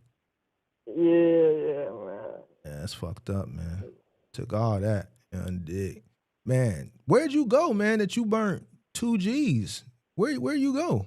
Independent. It was like a week and a half. Oh, a week and a half. Okay, a week and a half. All right. Yeah. Yeah, it was like a week and a half of it was like a week and a half. And you know what happened in the middle of the week? I was in like Baltimore. I was next to Baltimore. I was like Washington. I was like in the middle. And then I like locked my door with the key inside, and I had to call a locksmith, and it gave me $200 for that. Man, you ain't had no money out here in these streets. Yeah, I was just calling them the whole time, bro. Every time I needed some money, I just called them. So when you called into the call-in show 2 weeks ago, you act like you was like you called in my. See this? No, I'm like, bro. I'm just thinking this is gonna take it. Why I be treating y'all because y'all come up here. I already be knowing you don't be who you say you are because of the way you coming. If you was him, you wouldn't have to do. So I already knew it. You dig what I'm saying? But now. You come here, you ain't even have money for doing it smart though now, bro. Like I got my fuel money now. It should be no when more you problem. called up here 2 weeks ago, and this is why I be jaying down on y'all. Y'all be liking to come talk shit, and I'm just like, bro, you can't talk shit. You can't talk shit. It's the motherfuckers. Nah, I wasn't talking shit. You wasn't talking that much shit, but you was talking a little shit. It's the motherfuckers that be talking shit that I be knowing don't be standing on shit. You was standing on shit, you wouldn't be talking shit. You see what I'm saying? I'll tell you what it is though. Nah, my brother, like he's basically helping me like get everything started. And if there's like a big repair or something like that, and I break down because you had to go to the Russians to get your key out the damn lock, to get your key out the truck. The Russians, it was quick. It was quick. My brother, he goes OTR too, so like it was quick. I mean. I could have called them too, but like you should have. It was just quicker with them, Yeah, I should have for sure. He told me I should have just got it from him too, but the whole thing. But like now, they charge you a dub for that $200. So how much was it to get the key out? The locksmith came. He came mad quick in 10 minutes, and then he charged me $200, bro. That shit was crazy, bro. It just took him 5 seconds, and I was like, bro, I need to start a locksmith business. Put the bro. little wedge. Just took my money. Little wedge in the dough, pumped it open, and put. All he did is just stick some shit in the fucking keyhole, and then, bro, it took like 5 seconds. I was like, bro, so he picked it. I could have just got the tools from Home Depot, bro. And so he charged you $200. How much did the Russians charge you to borrow the money? 5%. Everything was 5%, bro. All the advances was 5%. The fuel, everything was 5%. That ain't nothing but what $10. So you have to pay them back $210. Yeah. $10. Yeah, the Russians is. Yeah. Listen, man. I mean, shit, bro. Like, I don't know, bro. Like, I don't want to start no problems with the Russians, bro. I don't want them to be playing with my money. So like, I'm not gonna be like, I'm just gonna be cool with them, bro. They kind of been cool with me. So like, I don't want no problems. what's a good ELD to use? What's a good ELD? Nah, hell no. I'm not gonna fucking say that. I don't know what ELD they use, bro. You gotta Google that shit, bro. They got AI, bro. You just talking about AI, bro. You got AI that shit. Hey, man, they'll tell you. I appreciate you, bro. I really thank you, bro. This is why I can't. This is why I can't go nowhere. This is why I'm always gonna have the best content in this space. Because I like to kick it. I appreciate y'all. I appreciate you. What you think is gonna happen to me though? You think I'm gonna get caught up and like I'm gonna go out of business? No, I don't think nothing. That's gonna happen. I don't think nothing. Listen, don't ask me what I think. I'm not no mind reader. You see? Nah, that's not gonna happen, bro. I'm gonna make a lot of money. I can tell you this. I don't really. I think you a hustler. I think you hustling. I think everything that I say, you are that. Everything I be talking about, you that. And I don't be like, I don't be too stupid though. I don't be trying to go too out of the rules and shit. Try to really mess shit up. Tenfold. You can't be. You gotta. There's a point. Like you could get away with certain stuff, but like there's a point where you actually cannot get away with some stuff. Like you gotta know what you could kind of get away with sometimes. Like I don't know. I think I could get away with that though. Like I think I could, like if something. Yeah, I think I could. I hear you. Well, I'll call back and I'll update you though in like a month or two. I'll let you know what happens. Hey man, I wish you the best of luck, man. All right, gang. So do your thing, big dog. Don't let me Yeah, for sure, bro. I respect your channel, bro. And I watch a lot of your videos, bro. You know what was addicting, bro? Like before, like you was on the hiatus and shit. Like that's when I started like getting onto your videos, but and like you was like I was watching all of like the past lives and shit, and like bro, it was so funny. Like some dudes like his truck like under a bridge and stuff. He had a problem with that. It was just a lot of like entertaining content. So it was just, I appreciate you. It was awesome. Appreciate you. You entertaining content too. Believe it or not. Yeah, bro. Well, my phone not cutting up, bro. Nah, this is good thing. Good thing on the phone number. This is way better than that. Yeah, for sure. This is great. This is great, gang. Bro, it might be the video call software that was fucking up. It couldn't been my phone, bro. It probably was your service. What you had, like Cricket or some shit like that? No, bro, I got AT&T, bro. I told you, bro, I got AT&T. Yes. My shit, and I be paying like too much, bro. Like they be. What you be paying, gang? Like, it be way too much, bro. Like I be paying like 300 sometimes. Like it's me and my sister, so. Okay. Yeah, it was me and my sister. iPhone 16 Pro Max or something? Yeah, it's a 16 Pro Max. You got two 16 Pro Maxes on that plan? Yeah. Yeah, y'all financing the phones. That's why. Yeah. Ain't it? Yeah. Ain't it, man? Yeah, man. Type shit. Yep. Yep. No, it's what happened though. My phone, bro, I was on the road for a different company when I was on the road, and then my phone, like, I don't know what happened, bro. It was like, it wasn't charging anymore in the middle of the road. So like, I had to literally ask someone where's the nearest AT&T store. I went there and I just told them I need a phone, and then I just got it, and I ain't had to pay anything. So I was like, all right, man. No, you paying for it. What you mean you didn't have to pay nothing? You paying for it now. Nah, I ain't had to pay nothing to get it at that point. That's what I'm talking about. And I just am paying for it, of course. I have it. That's why I appreciate you, because you cooking. Because I just had a conversation about this maybe a week ago in one of my analogies as far as like they'll give you a phone. Like back in the day, like you wouldn't have been able to just walk in the store and do that. Back in the day, they would have ran a credit check, all types of shit. Nowadays, they'll give you a phone because they know you'll pay that before you pay your car note. They know that you'll pay your phone bill before you pay your rent, right? That's why they gave it to you. That's a fact. So they know. Yeah, They I know know. they customer. No, for sure. Shit. That shit is way more important than your car. No. It's like, nah. I know. The phone way more important. I know. See? Hell nah, bro. Right now. Because you but like I never had to choose, but like I think I would choose the car though, for sure. Okay. Mm-hmm. Yes, sir. Yes, sir. All right, bro. Man, that shit. What? I can't. I gotta go to Manhattan on Monday. Oh man, that's gonna be costly. It's gonna be crazy. That's gonna be costly. Yeah, with the bridges and shit. I told him it was a cheap load, bro. It was only $2,500, bro. I told him it was kind of cheap. You're gonna have to borrow from him again. I'm not gonna lie though, they got a good dispatch team, them Russians, bro. I'm not gonna lie, they never have me sitting. They always. Hold on, listen to me. You going into Manhattan from where? Where you coming from? Not Manhattan. I didn't mean Manhattan. I mean Brooklyn. Same thing. Same thing. Where you coming from? But I'm not gonna lie. I looked in the map and I tried to like. It's kind of in like a good area where it's not too crowded, bro. Manhattan, it was way too fucking crowded, bro. Man, but you were kind of in like a good. Hey, big dog. You look and see how much them tolls gonna cost?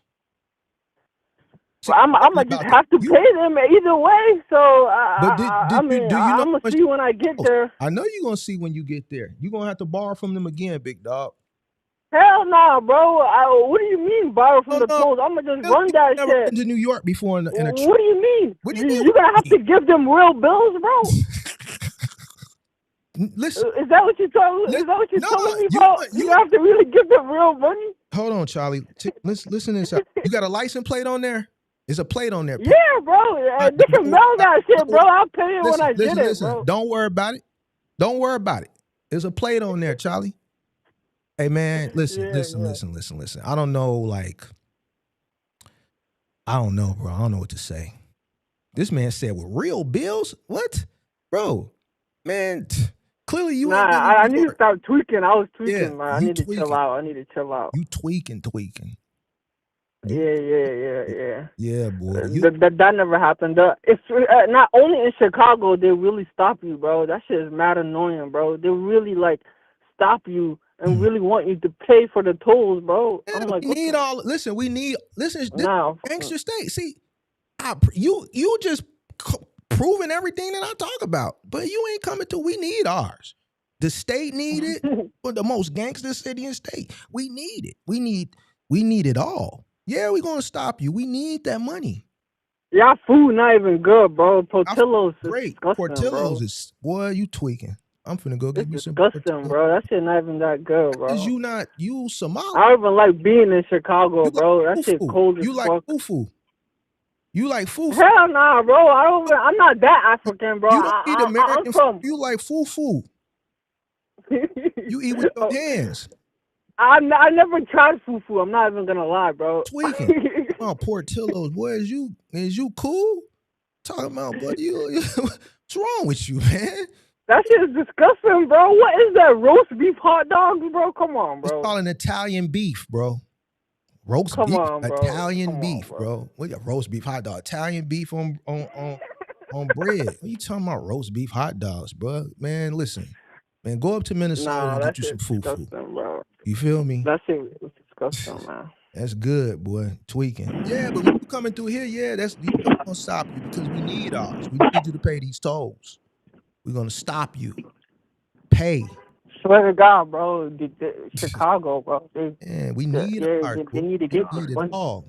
We need it all. We extorting everything coming through here.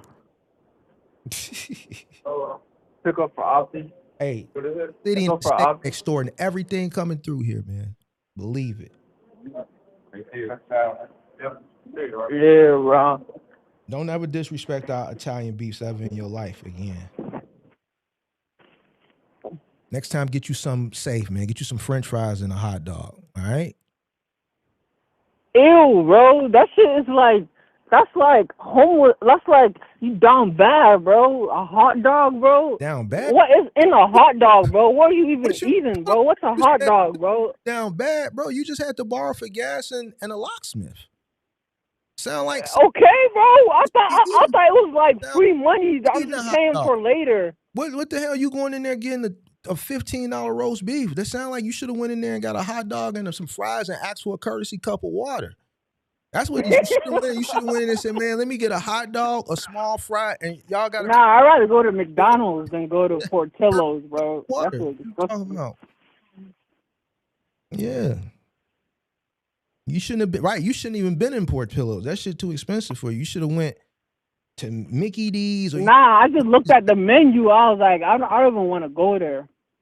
Yeah, all right. It looked like it's made for like just fat people, fat Americans, you know, fat like middle Americans.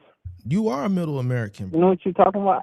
You are a middle. Yeah, I kind of am. Yeah. I kind of am, but I was from New York though. I just moved out to Ohio like 6 years ago. What part of New York? But I'm from New York. Upstate New York though, Yeah. Syracuse. You weren't from one of the boroughs, I could tell. Nah, shut up though. Nah, I really like. I'm only a couple hours away though. Like, what you talking about? But it's not the same. That's just like saying you from Chicago, but you from Bolingbrook or some shit like that. You ain't from here. You a suburbanite. A lot of people, they'll act like they from the crib, but they'll really be from. No, I'm not from like the suburbs though. It was really a city, and York it was really City, people though. dying though. You Nah, probably from for real. Albany or some Rochester. Hell nah, Syracuse. Oh, Syracuse, yeah. So you ain't from the boroughs. So then it's obvious, bro. I wouldn't even want to be from there. They live on top of each other. I don't even know how they like breathe, bro. Like, how do you like even you have trouble parking your car every day? Like, how the fuck? And that's normal, bro. Like, I get you a parking spot, buy you a spot. Like that shit will get me mad as hell. Bro. I gotta look for parking every day. Gotta find you a parking spot. Gotta buy you a spot.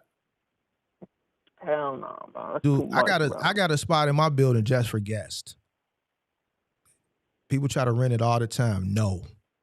It's just leave it blank just in case my chick or somebody want to come over. You gotta own you live like in like one of those top buildings, like I live cool. I'm cool. Like what? Like was it like? Is it like a condo? Yeah, I own a condo. You own it? Yes, sir. So you could buy a condo? So you could buy like a piece of the fat ass building, like you own that apartment? Yes. Part? Yeah. Really? Yeah. Damn. So I mean that's cool, bro. Like there's some people like don't like living in you can buy the with people. You own the spaces. Yeah, you buy the parking spaces like buying the unit. You go through a closing, the deed, and everything, dude. How much do you think some of that like an estimate? I don't need I'm not trying to count your pockets or anything, but like an estimate, like. Oh, what? Parking spot? Well, like how much? Nah, not the parking spot. Like how much it costs, like the whole like thing just to buy it. Depend on the area, depend on the unit, depend on square feet. Comps. In like a populated area, like where everybody want to be at, like a nice area. Chicago's a big city. It's like New York, bro. It all depends on the area. You would have to, because a carbon cut copy of let's say a 1-bedroom condo in Streeterville, and it could be literally the same thing. The price it'll be different if it was in the West Loop or the South Loop, or let's say Andersonville or Rogers Park or Inglewood or South Shore. So, you could have a completely remodeled condo with just gutted all the way through, new appliances and everything. But if it's in a certain community, in comparison to that same carbon cut in a different community, it's going to go for a different price. So I can't really give you just some generic answer because there's so many different So variables. if I had like 100,000, I could buy a condo. Where? Yeah, probably like in middle America somewhere. You probably can get you some nice shit. Nah, in Chicago, bro. You're I'm gonna trying get to you a live hole like in the wall I'm for. trying to live like You're gonna get you a hole in the wall in the in the hood. skylines. I'm trying to see Hell some no, you like ain't gonna see good, no nice skyline. views. You ain't gonna see none of that. You ain't gonna see no water, no skyline. You gonna see old appliances. You probably gonna see carpet that's green. You probably gonna see some wallpaper with flowers and shit from the 70s. You gonna see closets, probably wooden bifold closets with mirrors on the outside of them. Sliding Damn. closet doors with the mirrors and shit. You gonna see, goddamn it, goddamn shower with this big ass, thick ass frame and old vanities and shit like that. You ain't gonna see no fly shit. You ain't gonna see no water. You ain't gonna see no skyline. You ain't gonna see nothing. It's gonna be in the hood somewhere. Damn, bro, I don't want that, man. But yo, yeah, I know. Like a couple of days ago, you was talking about the cost of living and stuff, and like how like it could drain like your business expenses and stuff like that, and like your operating costs and stuff like that. Cost of living definitely. Yeah. I live with my mom, so bro, I basically don't even got that much like Right. cost, and I'm single, so. So it means you need to do things the right way while you got the opportunity and stop doing things the way you're doing them. Because yeah, I'm trying to get some money, bro. I'm telling you, bro. I'm getting some money, bro. I'm telling you, bro. I'm gonna call back in a couple months. I'm making bad. Like, I'm gonna be up. Your key in the see that $200 something. That was some goofy shit, bro. That was goofy. That was some goofy shit. Yeah. Now I'll admit that was some goofy tweaking, shit, moving all quick, probably on the phone, not paying attention. Yeah. Like you ain't really even. Sure. What if 4 of them was on you? You lock your shit. Now you can't even make a smooth getaway because you tweaking. You see what I'm saying? Like, yeah, but I'm always looking for phone them though. I'm always like I'm aware of my surroundings. You clearly ain't because you wouldn't have locked yourself out the truck. Appreciate that super chat. Yeah, for sure. Sweet. What tools did you use to carry the treadmills from Dick's Sporting Goods that was in the boxes from the truck into the customer's house? Shoot, the treadmills, the base, you're gonna have to carry that with your hands because if you try to set it on a shoulder strap and you turn the treadmill horizontal and try to sit it on that narrow side of the treadmill on that strap, it's until you gotta carry that shit, boy. You gotta muscle that shit. Appreciate that super chat. You're muscling that shit. If you keep it in the box, yo, what up? Yeah. I'm. How much? You said you had an exit, right? You had an exit of your business. Yeah. So you basically sold your business, right? Yeah. So it's different ways you can sell. You can sell the business. You can sell the assets. I sold. Did you sell the assets or the business? The assets. Oh, that's it was what during you the did. pandemic. Okay. So how much was the assets of everything? It was during the. How much did it add up to? Why you want to know? You want to count my pocket? Because bro, I'm like a business guy. I like to see like what I could potentially make. So like I like to know like. And you already been through it, so like it's kind of cool asking you. Quiet for a second. You're not gonna be able to do what I did. What, bro? No, you're not listening. Because why? Why not? Because of timing, bro. Okay. Timing played a big part in what I did. You're not gonna be able to do. I know. Yeah, that's true, but like. Why? Okay. Why? It's not like the worst time right now. You think it's the worst time? You don't even know what I'm talking about. I had like a low cost of entrance and everything. Stop. You said that's true. You don't even know why. You just saying some shit, bro. And I know you don't know what I'm talking about. You just talking. I know it's a different time, bro. The shit is more expensive, Shit is just different. All right, bro. It's not the same. Right. And the rates are. Has nothing to do with the rates, bro. Okay. Can you let me know? What was going on during the pandemic? What? It was like the rates were good or something? What does the rates have to do with it? With exiting?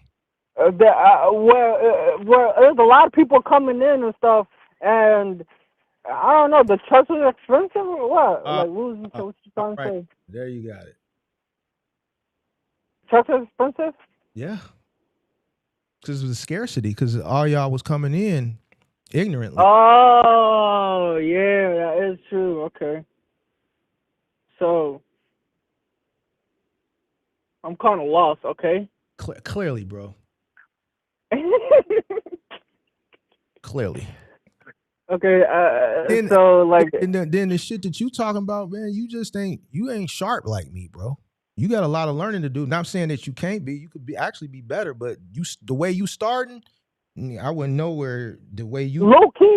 I'm kind of starting like low key, like I'm kind of starting like janky and like just trying to make some money real quick. Yeah, you kind of janky. I'm glad you admit it. That's why I fuck with you, because at least you honest with you. Nah, I admit shit, bro. I'm just trying to make some money right now and start some shit. I'll get some money in my pocket, and then you know, I'll work really good, and then I'll save up for a truck. We'll be good. Then that's in the future. But you know, I am starting this shit up janky though. I'm just trying to get to work, you know. Mm-hmm. But just give me a couple weeks, you know.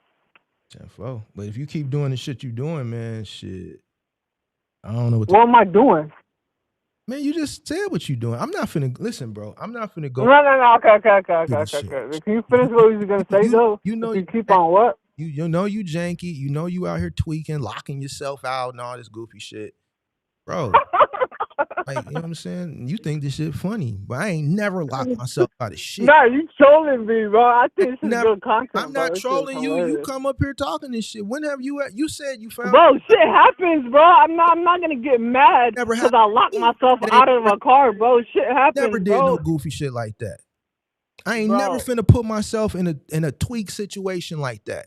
I'm not gonna lie, I was tweaking for a vape, you know, and I was going to the vape shop. No, hold on. I was tweaking for a vape.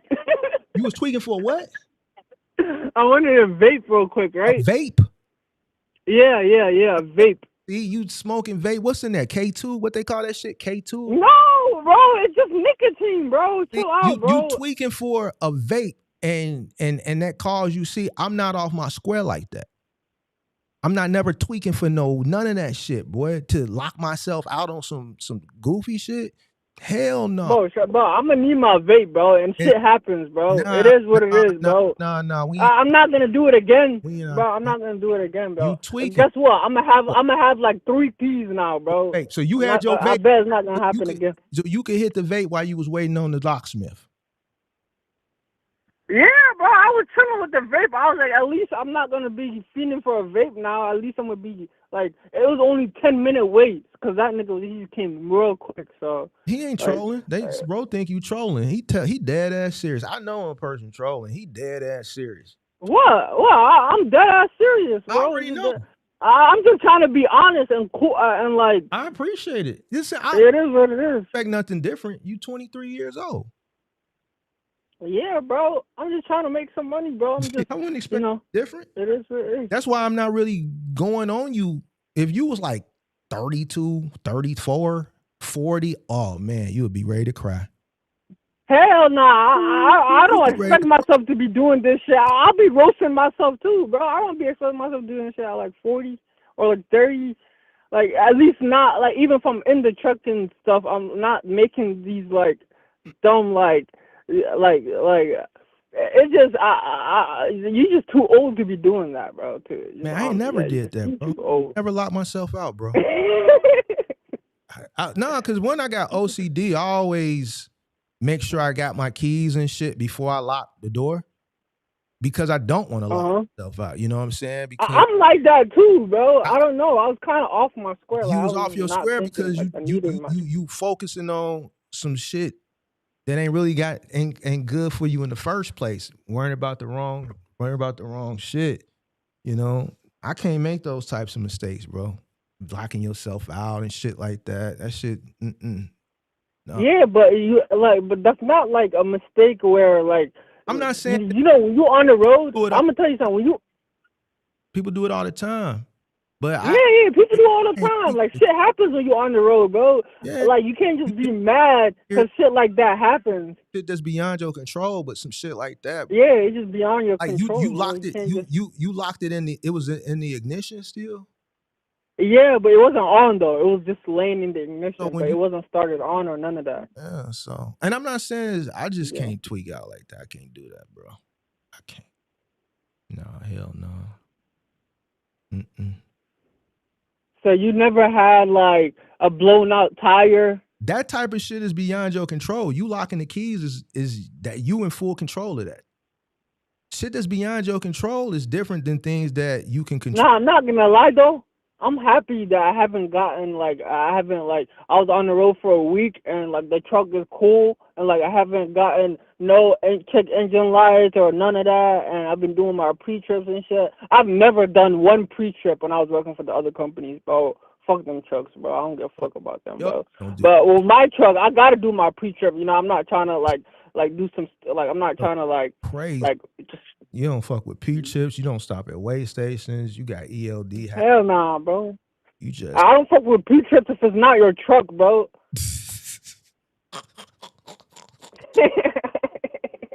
Hey man, y'all little shorties, man. I'm gonna be honest with y'all. Ain't not even the shorties.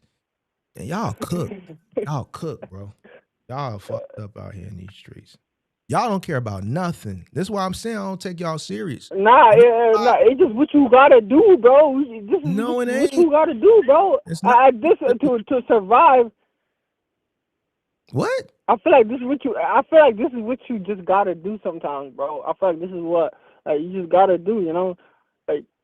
All right. If you believe that, cool.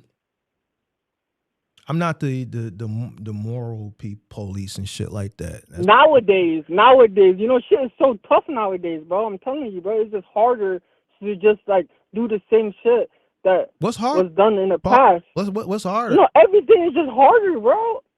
You live at the everything, bro. What's so? I don't understand. Bro, nah, bro. Chill out.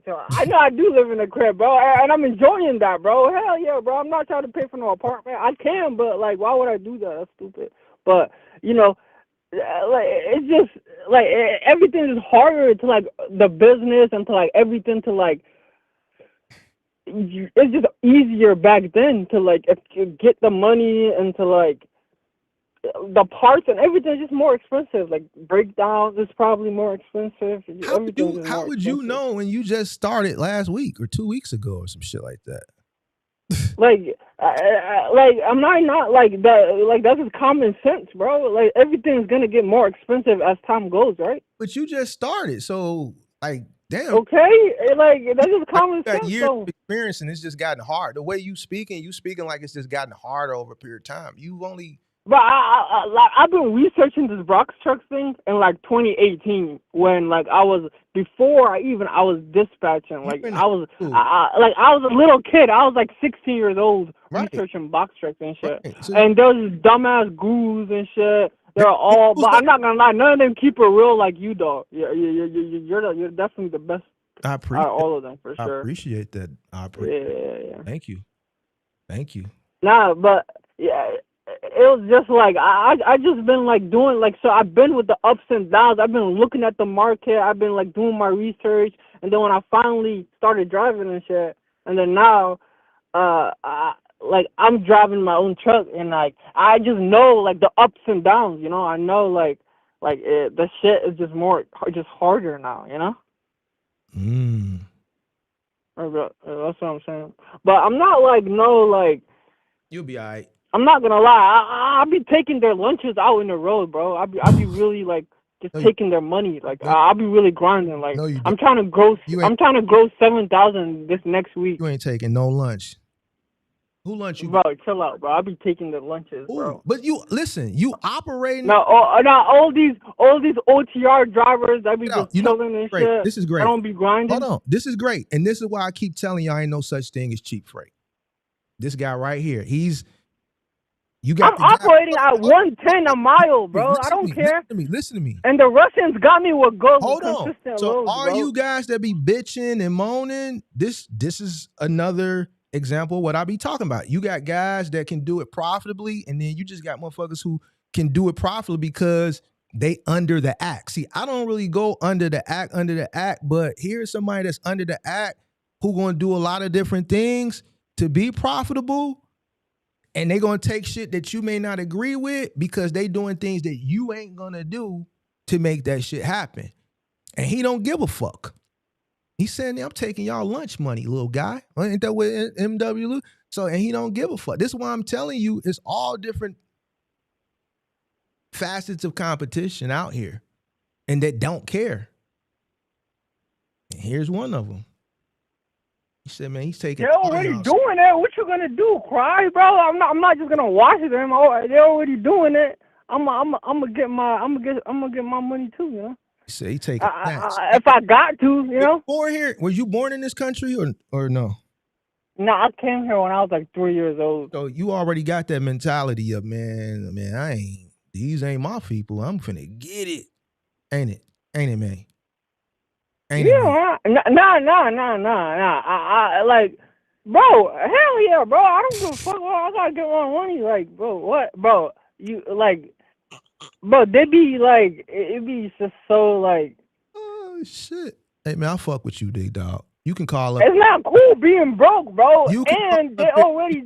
You always. It's not cool being broke, bro. You gotta go. Hey, listen. Like, you gotta. Go ahead. Huh? Go ahead. I'm listening. Bro, you gotta, like, you gotta just get it by any means, bro. You just gotta, like, you gotta do what you gotta do, bro. What you gonna, like, if there's a way where, like, you just driving and you can't make this delivery and stuff and you can make, like, extra money by just driving more, bro, I'm gonna do it, bro. I'm not gonna be like, bro, like, nah, bro. I'm driving for however long, bro. I don't care if I gotta, bro. If I can make a delivery like the next day, I'm gonna do it, bro. Like, if it's possible, if it's physically possible to be doing that, I'm gonna do it. So basically, if you're gonna burn the midnight oil, you don't care how many hours it is, as long as you can stay. Yeah, bro, I'm gonna do it, bro. I don't care, bro. And then when I come back by the end of the week, I'm gonna just make sure my week was worth it, bro. I'm gonna make sure that, and I don't gotta worry about loads. The Russians, they got me with the consistent good loads, bro. And they don't be like booking no bullshit loads. All the other companies, bro, I was working in their truck and they were booking me shitty loads, like taking me in the middle of nowhere. And then go in the middle again, and it's like, bro, what are you guys even doing, bro? Like, I could dispatch myself and do way better, but they never I'm like, it's good. I just be chilling, bro. Just give me more. But now they actually cool, bro. They actually getting me to good places. They actually like grossing like good amount. Like, I think I did like 54, I think, the first week. Well, I booked this $1,200 load, and then last minute at the last on Friday, they canceled that load, and the broker canceled it, and they booked me a $900 load instead. So it was just the last minute whatever they could get just to get me out of that place. So that's what they booked me. So it was kind of lower, like my like gross. It was expected. It just got a little bit lower. And then I did, and guess what? You know, I did take an advance from them too. You know that, right? One of my first loads, I told them to give me an advance. How much? And they gave me an advance. And bro, they was like, we're gonna give you an advance, but this is what we're gonna do. We're gonna take all the expenses out of this first load that we're gonna like give you in advance. So we're gonna take the ELD, the insurance, and the escrow from this one load, and then pay you the rest in advance. So they took out $300. Like, it came up to like $540, the ELD, escrow, and insurance. How much did they took out $540 out of my $900 load, bro? So they paid me like basically like $300. Yeah. Bro, man. So I mean, I was cool with the $300. I was making it work with the $300. I was like, hey, this what you just needed, like some food for the week. Just need some money for the week, yeah, for food, yeah. So you was just really that's what I needed. You was fucked up then. Yeah, I just didn't want to ask my brother because he already paid for so much shit. Like, he already paid for like he paid for the truck, and after I paid, the truck was only like $10,500. But actually, we got a really good deal for this truck. When we got to the place, the guy was like, the only reason the truck is so cheap is because we couldn't get it started, and we don't know how to get it started. Our mechanic already looked at it. We don't know how to get it started, so you're going to have to tow it out of here. And that's why it's so cheap. So we literally towed it 3 miles away. They fixed it for like $1,500, like including the tow. They got it started. I drove it back. And then my real mechanic at home looked at it, and he also fixed some stuff from it, like the power jack and everything else. And then, bro, it was, like all together, like even with the plate and everything, it was like 15,000, like all together, like after everything. But you know, I still gotta pay my brother back. You know that, right? Like he paid everything. He paid the $15K, everything. That's all he added up to, like to even all everything. So I still gotta end up paying my brother back after all, like once I start working and stuff. Yeah. Once I start like getting some money in my pocket, but yeah, that's cool though. And, you know, he helped me out, so of course I'm gonna pay him back. I'm trying to pay him back like mad quick though. I'm trying to pay him back like. So you just been like get like a good amount every week. So you just been chilling at a truck stop for the past few days? Nah, bro, I've been at home, bro. Oh, I got this load going to Brooklyn, so I'm passing by Columbus. So I'm just chilling at home. I was chilling for like the past, like yesterday I was chilling, and today, and I'm gonna leave tomorrow, Monday delivery. Okay. Yeah. All right, man. Well, sound like you got a lot of work and a lot of paying back to do. Yeah, I'm ready. Yeah, for sure. I'm gonna need to get to work then. But no, for sure though. I'm gotta, you know, I like working, bro. Like I enjoy being on the road. It doesn't like I don't feel like it's work. Like I feel like it's kind of like cool. Like I don't like it doesn't bother me just being on the road, bro. I kind of enjoy it, you know. Like I don't like it doesn't like I'm not like feeling to get back home and anything like that. If I do get back home, if I'm passing by, it's cool. But like I'm not like. It's cool if I just stay on the road for 3 weeks, but I don't care. That's cool. But I appreciate the help, bro. No, that's all good, big dog. You know, you can call anytime, big dog. For sure, bro. For sure. Hell yeah, I'll definitely call back. You know. Hey man, be safe out here, dog. Okay. All right, brother. You know, for sure, I'm gonna be safe. All right, man. All right. What's up? There you go, y'all. There it is. There it is. Listen. You can't make it up. You can't make it up. That's why I don't be wanting to hear it. You can't tell me. This is like a conversation that I've had similar conversations behind the scenes, maybe in the Discord or shit like that, with people that do some of the shit he doing. This is just the first time somebody just. Maybe it's because the phone number versus the link to call in. But yeah. It's the real deal. People get down on you. He getting down on y'all and somebody getting down on him. The cycle repeats itself. It is what it is. It is what it is. It is what it is. So, look, I think this was a good show. And I know it was a few detractors early that was too scared to call up, and you know I expect that, and it is what it is. But other than that, I see everybody that came in here. Ty, Ghost Town Bully, shout out to Costa, shout out to who else? I've seen some other people, 608. Shout out to Alfonso. Shout out to Rebecca. Shout out to Jabari, what's going on? Ghost Town. Shout out to everybody that's in here. Good show. Appreciate everybody for tuning in. Let me hit the gym real quick. Next time. Peace.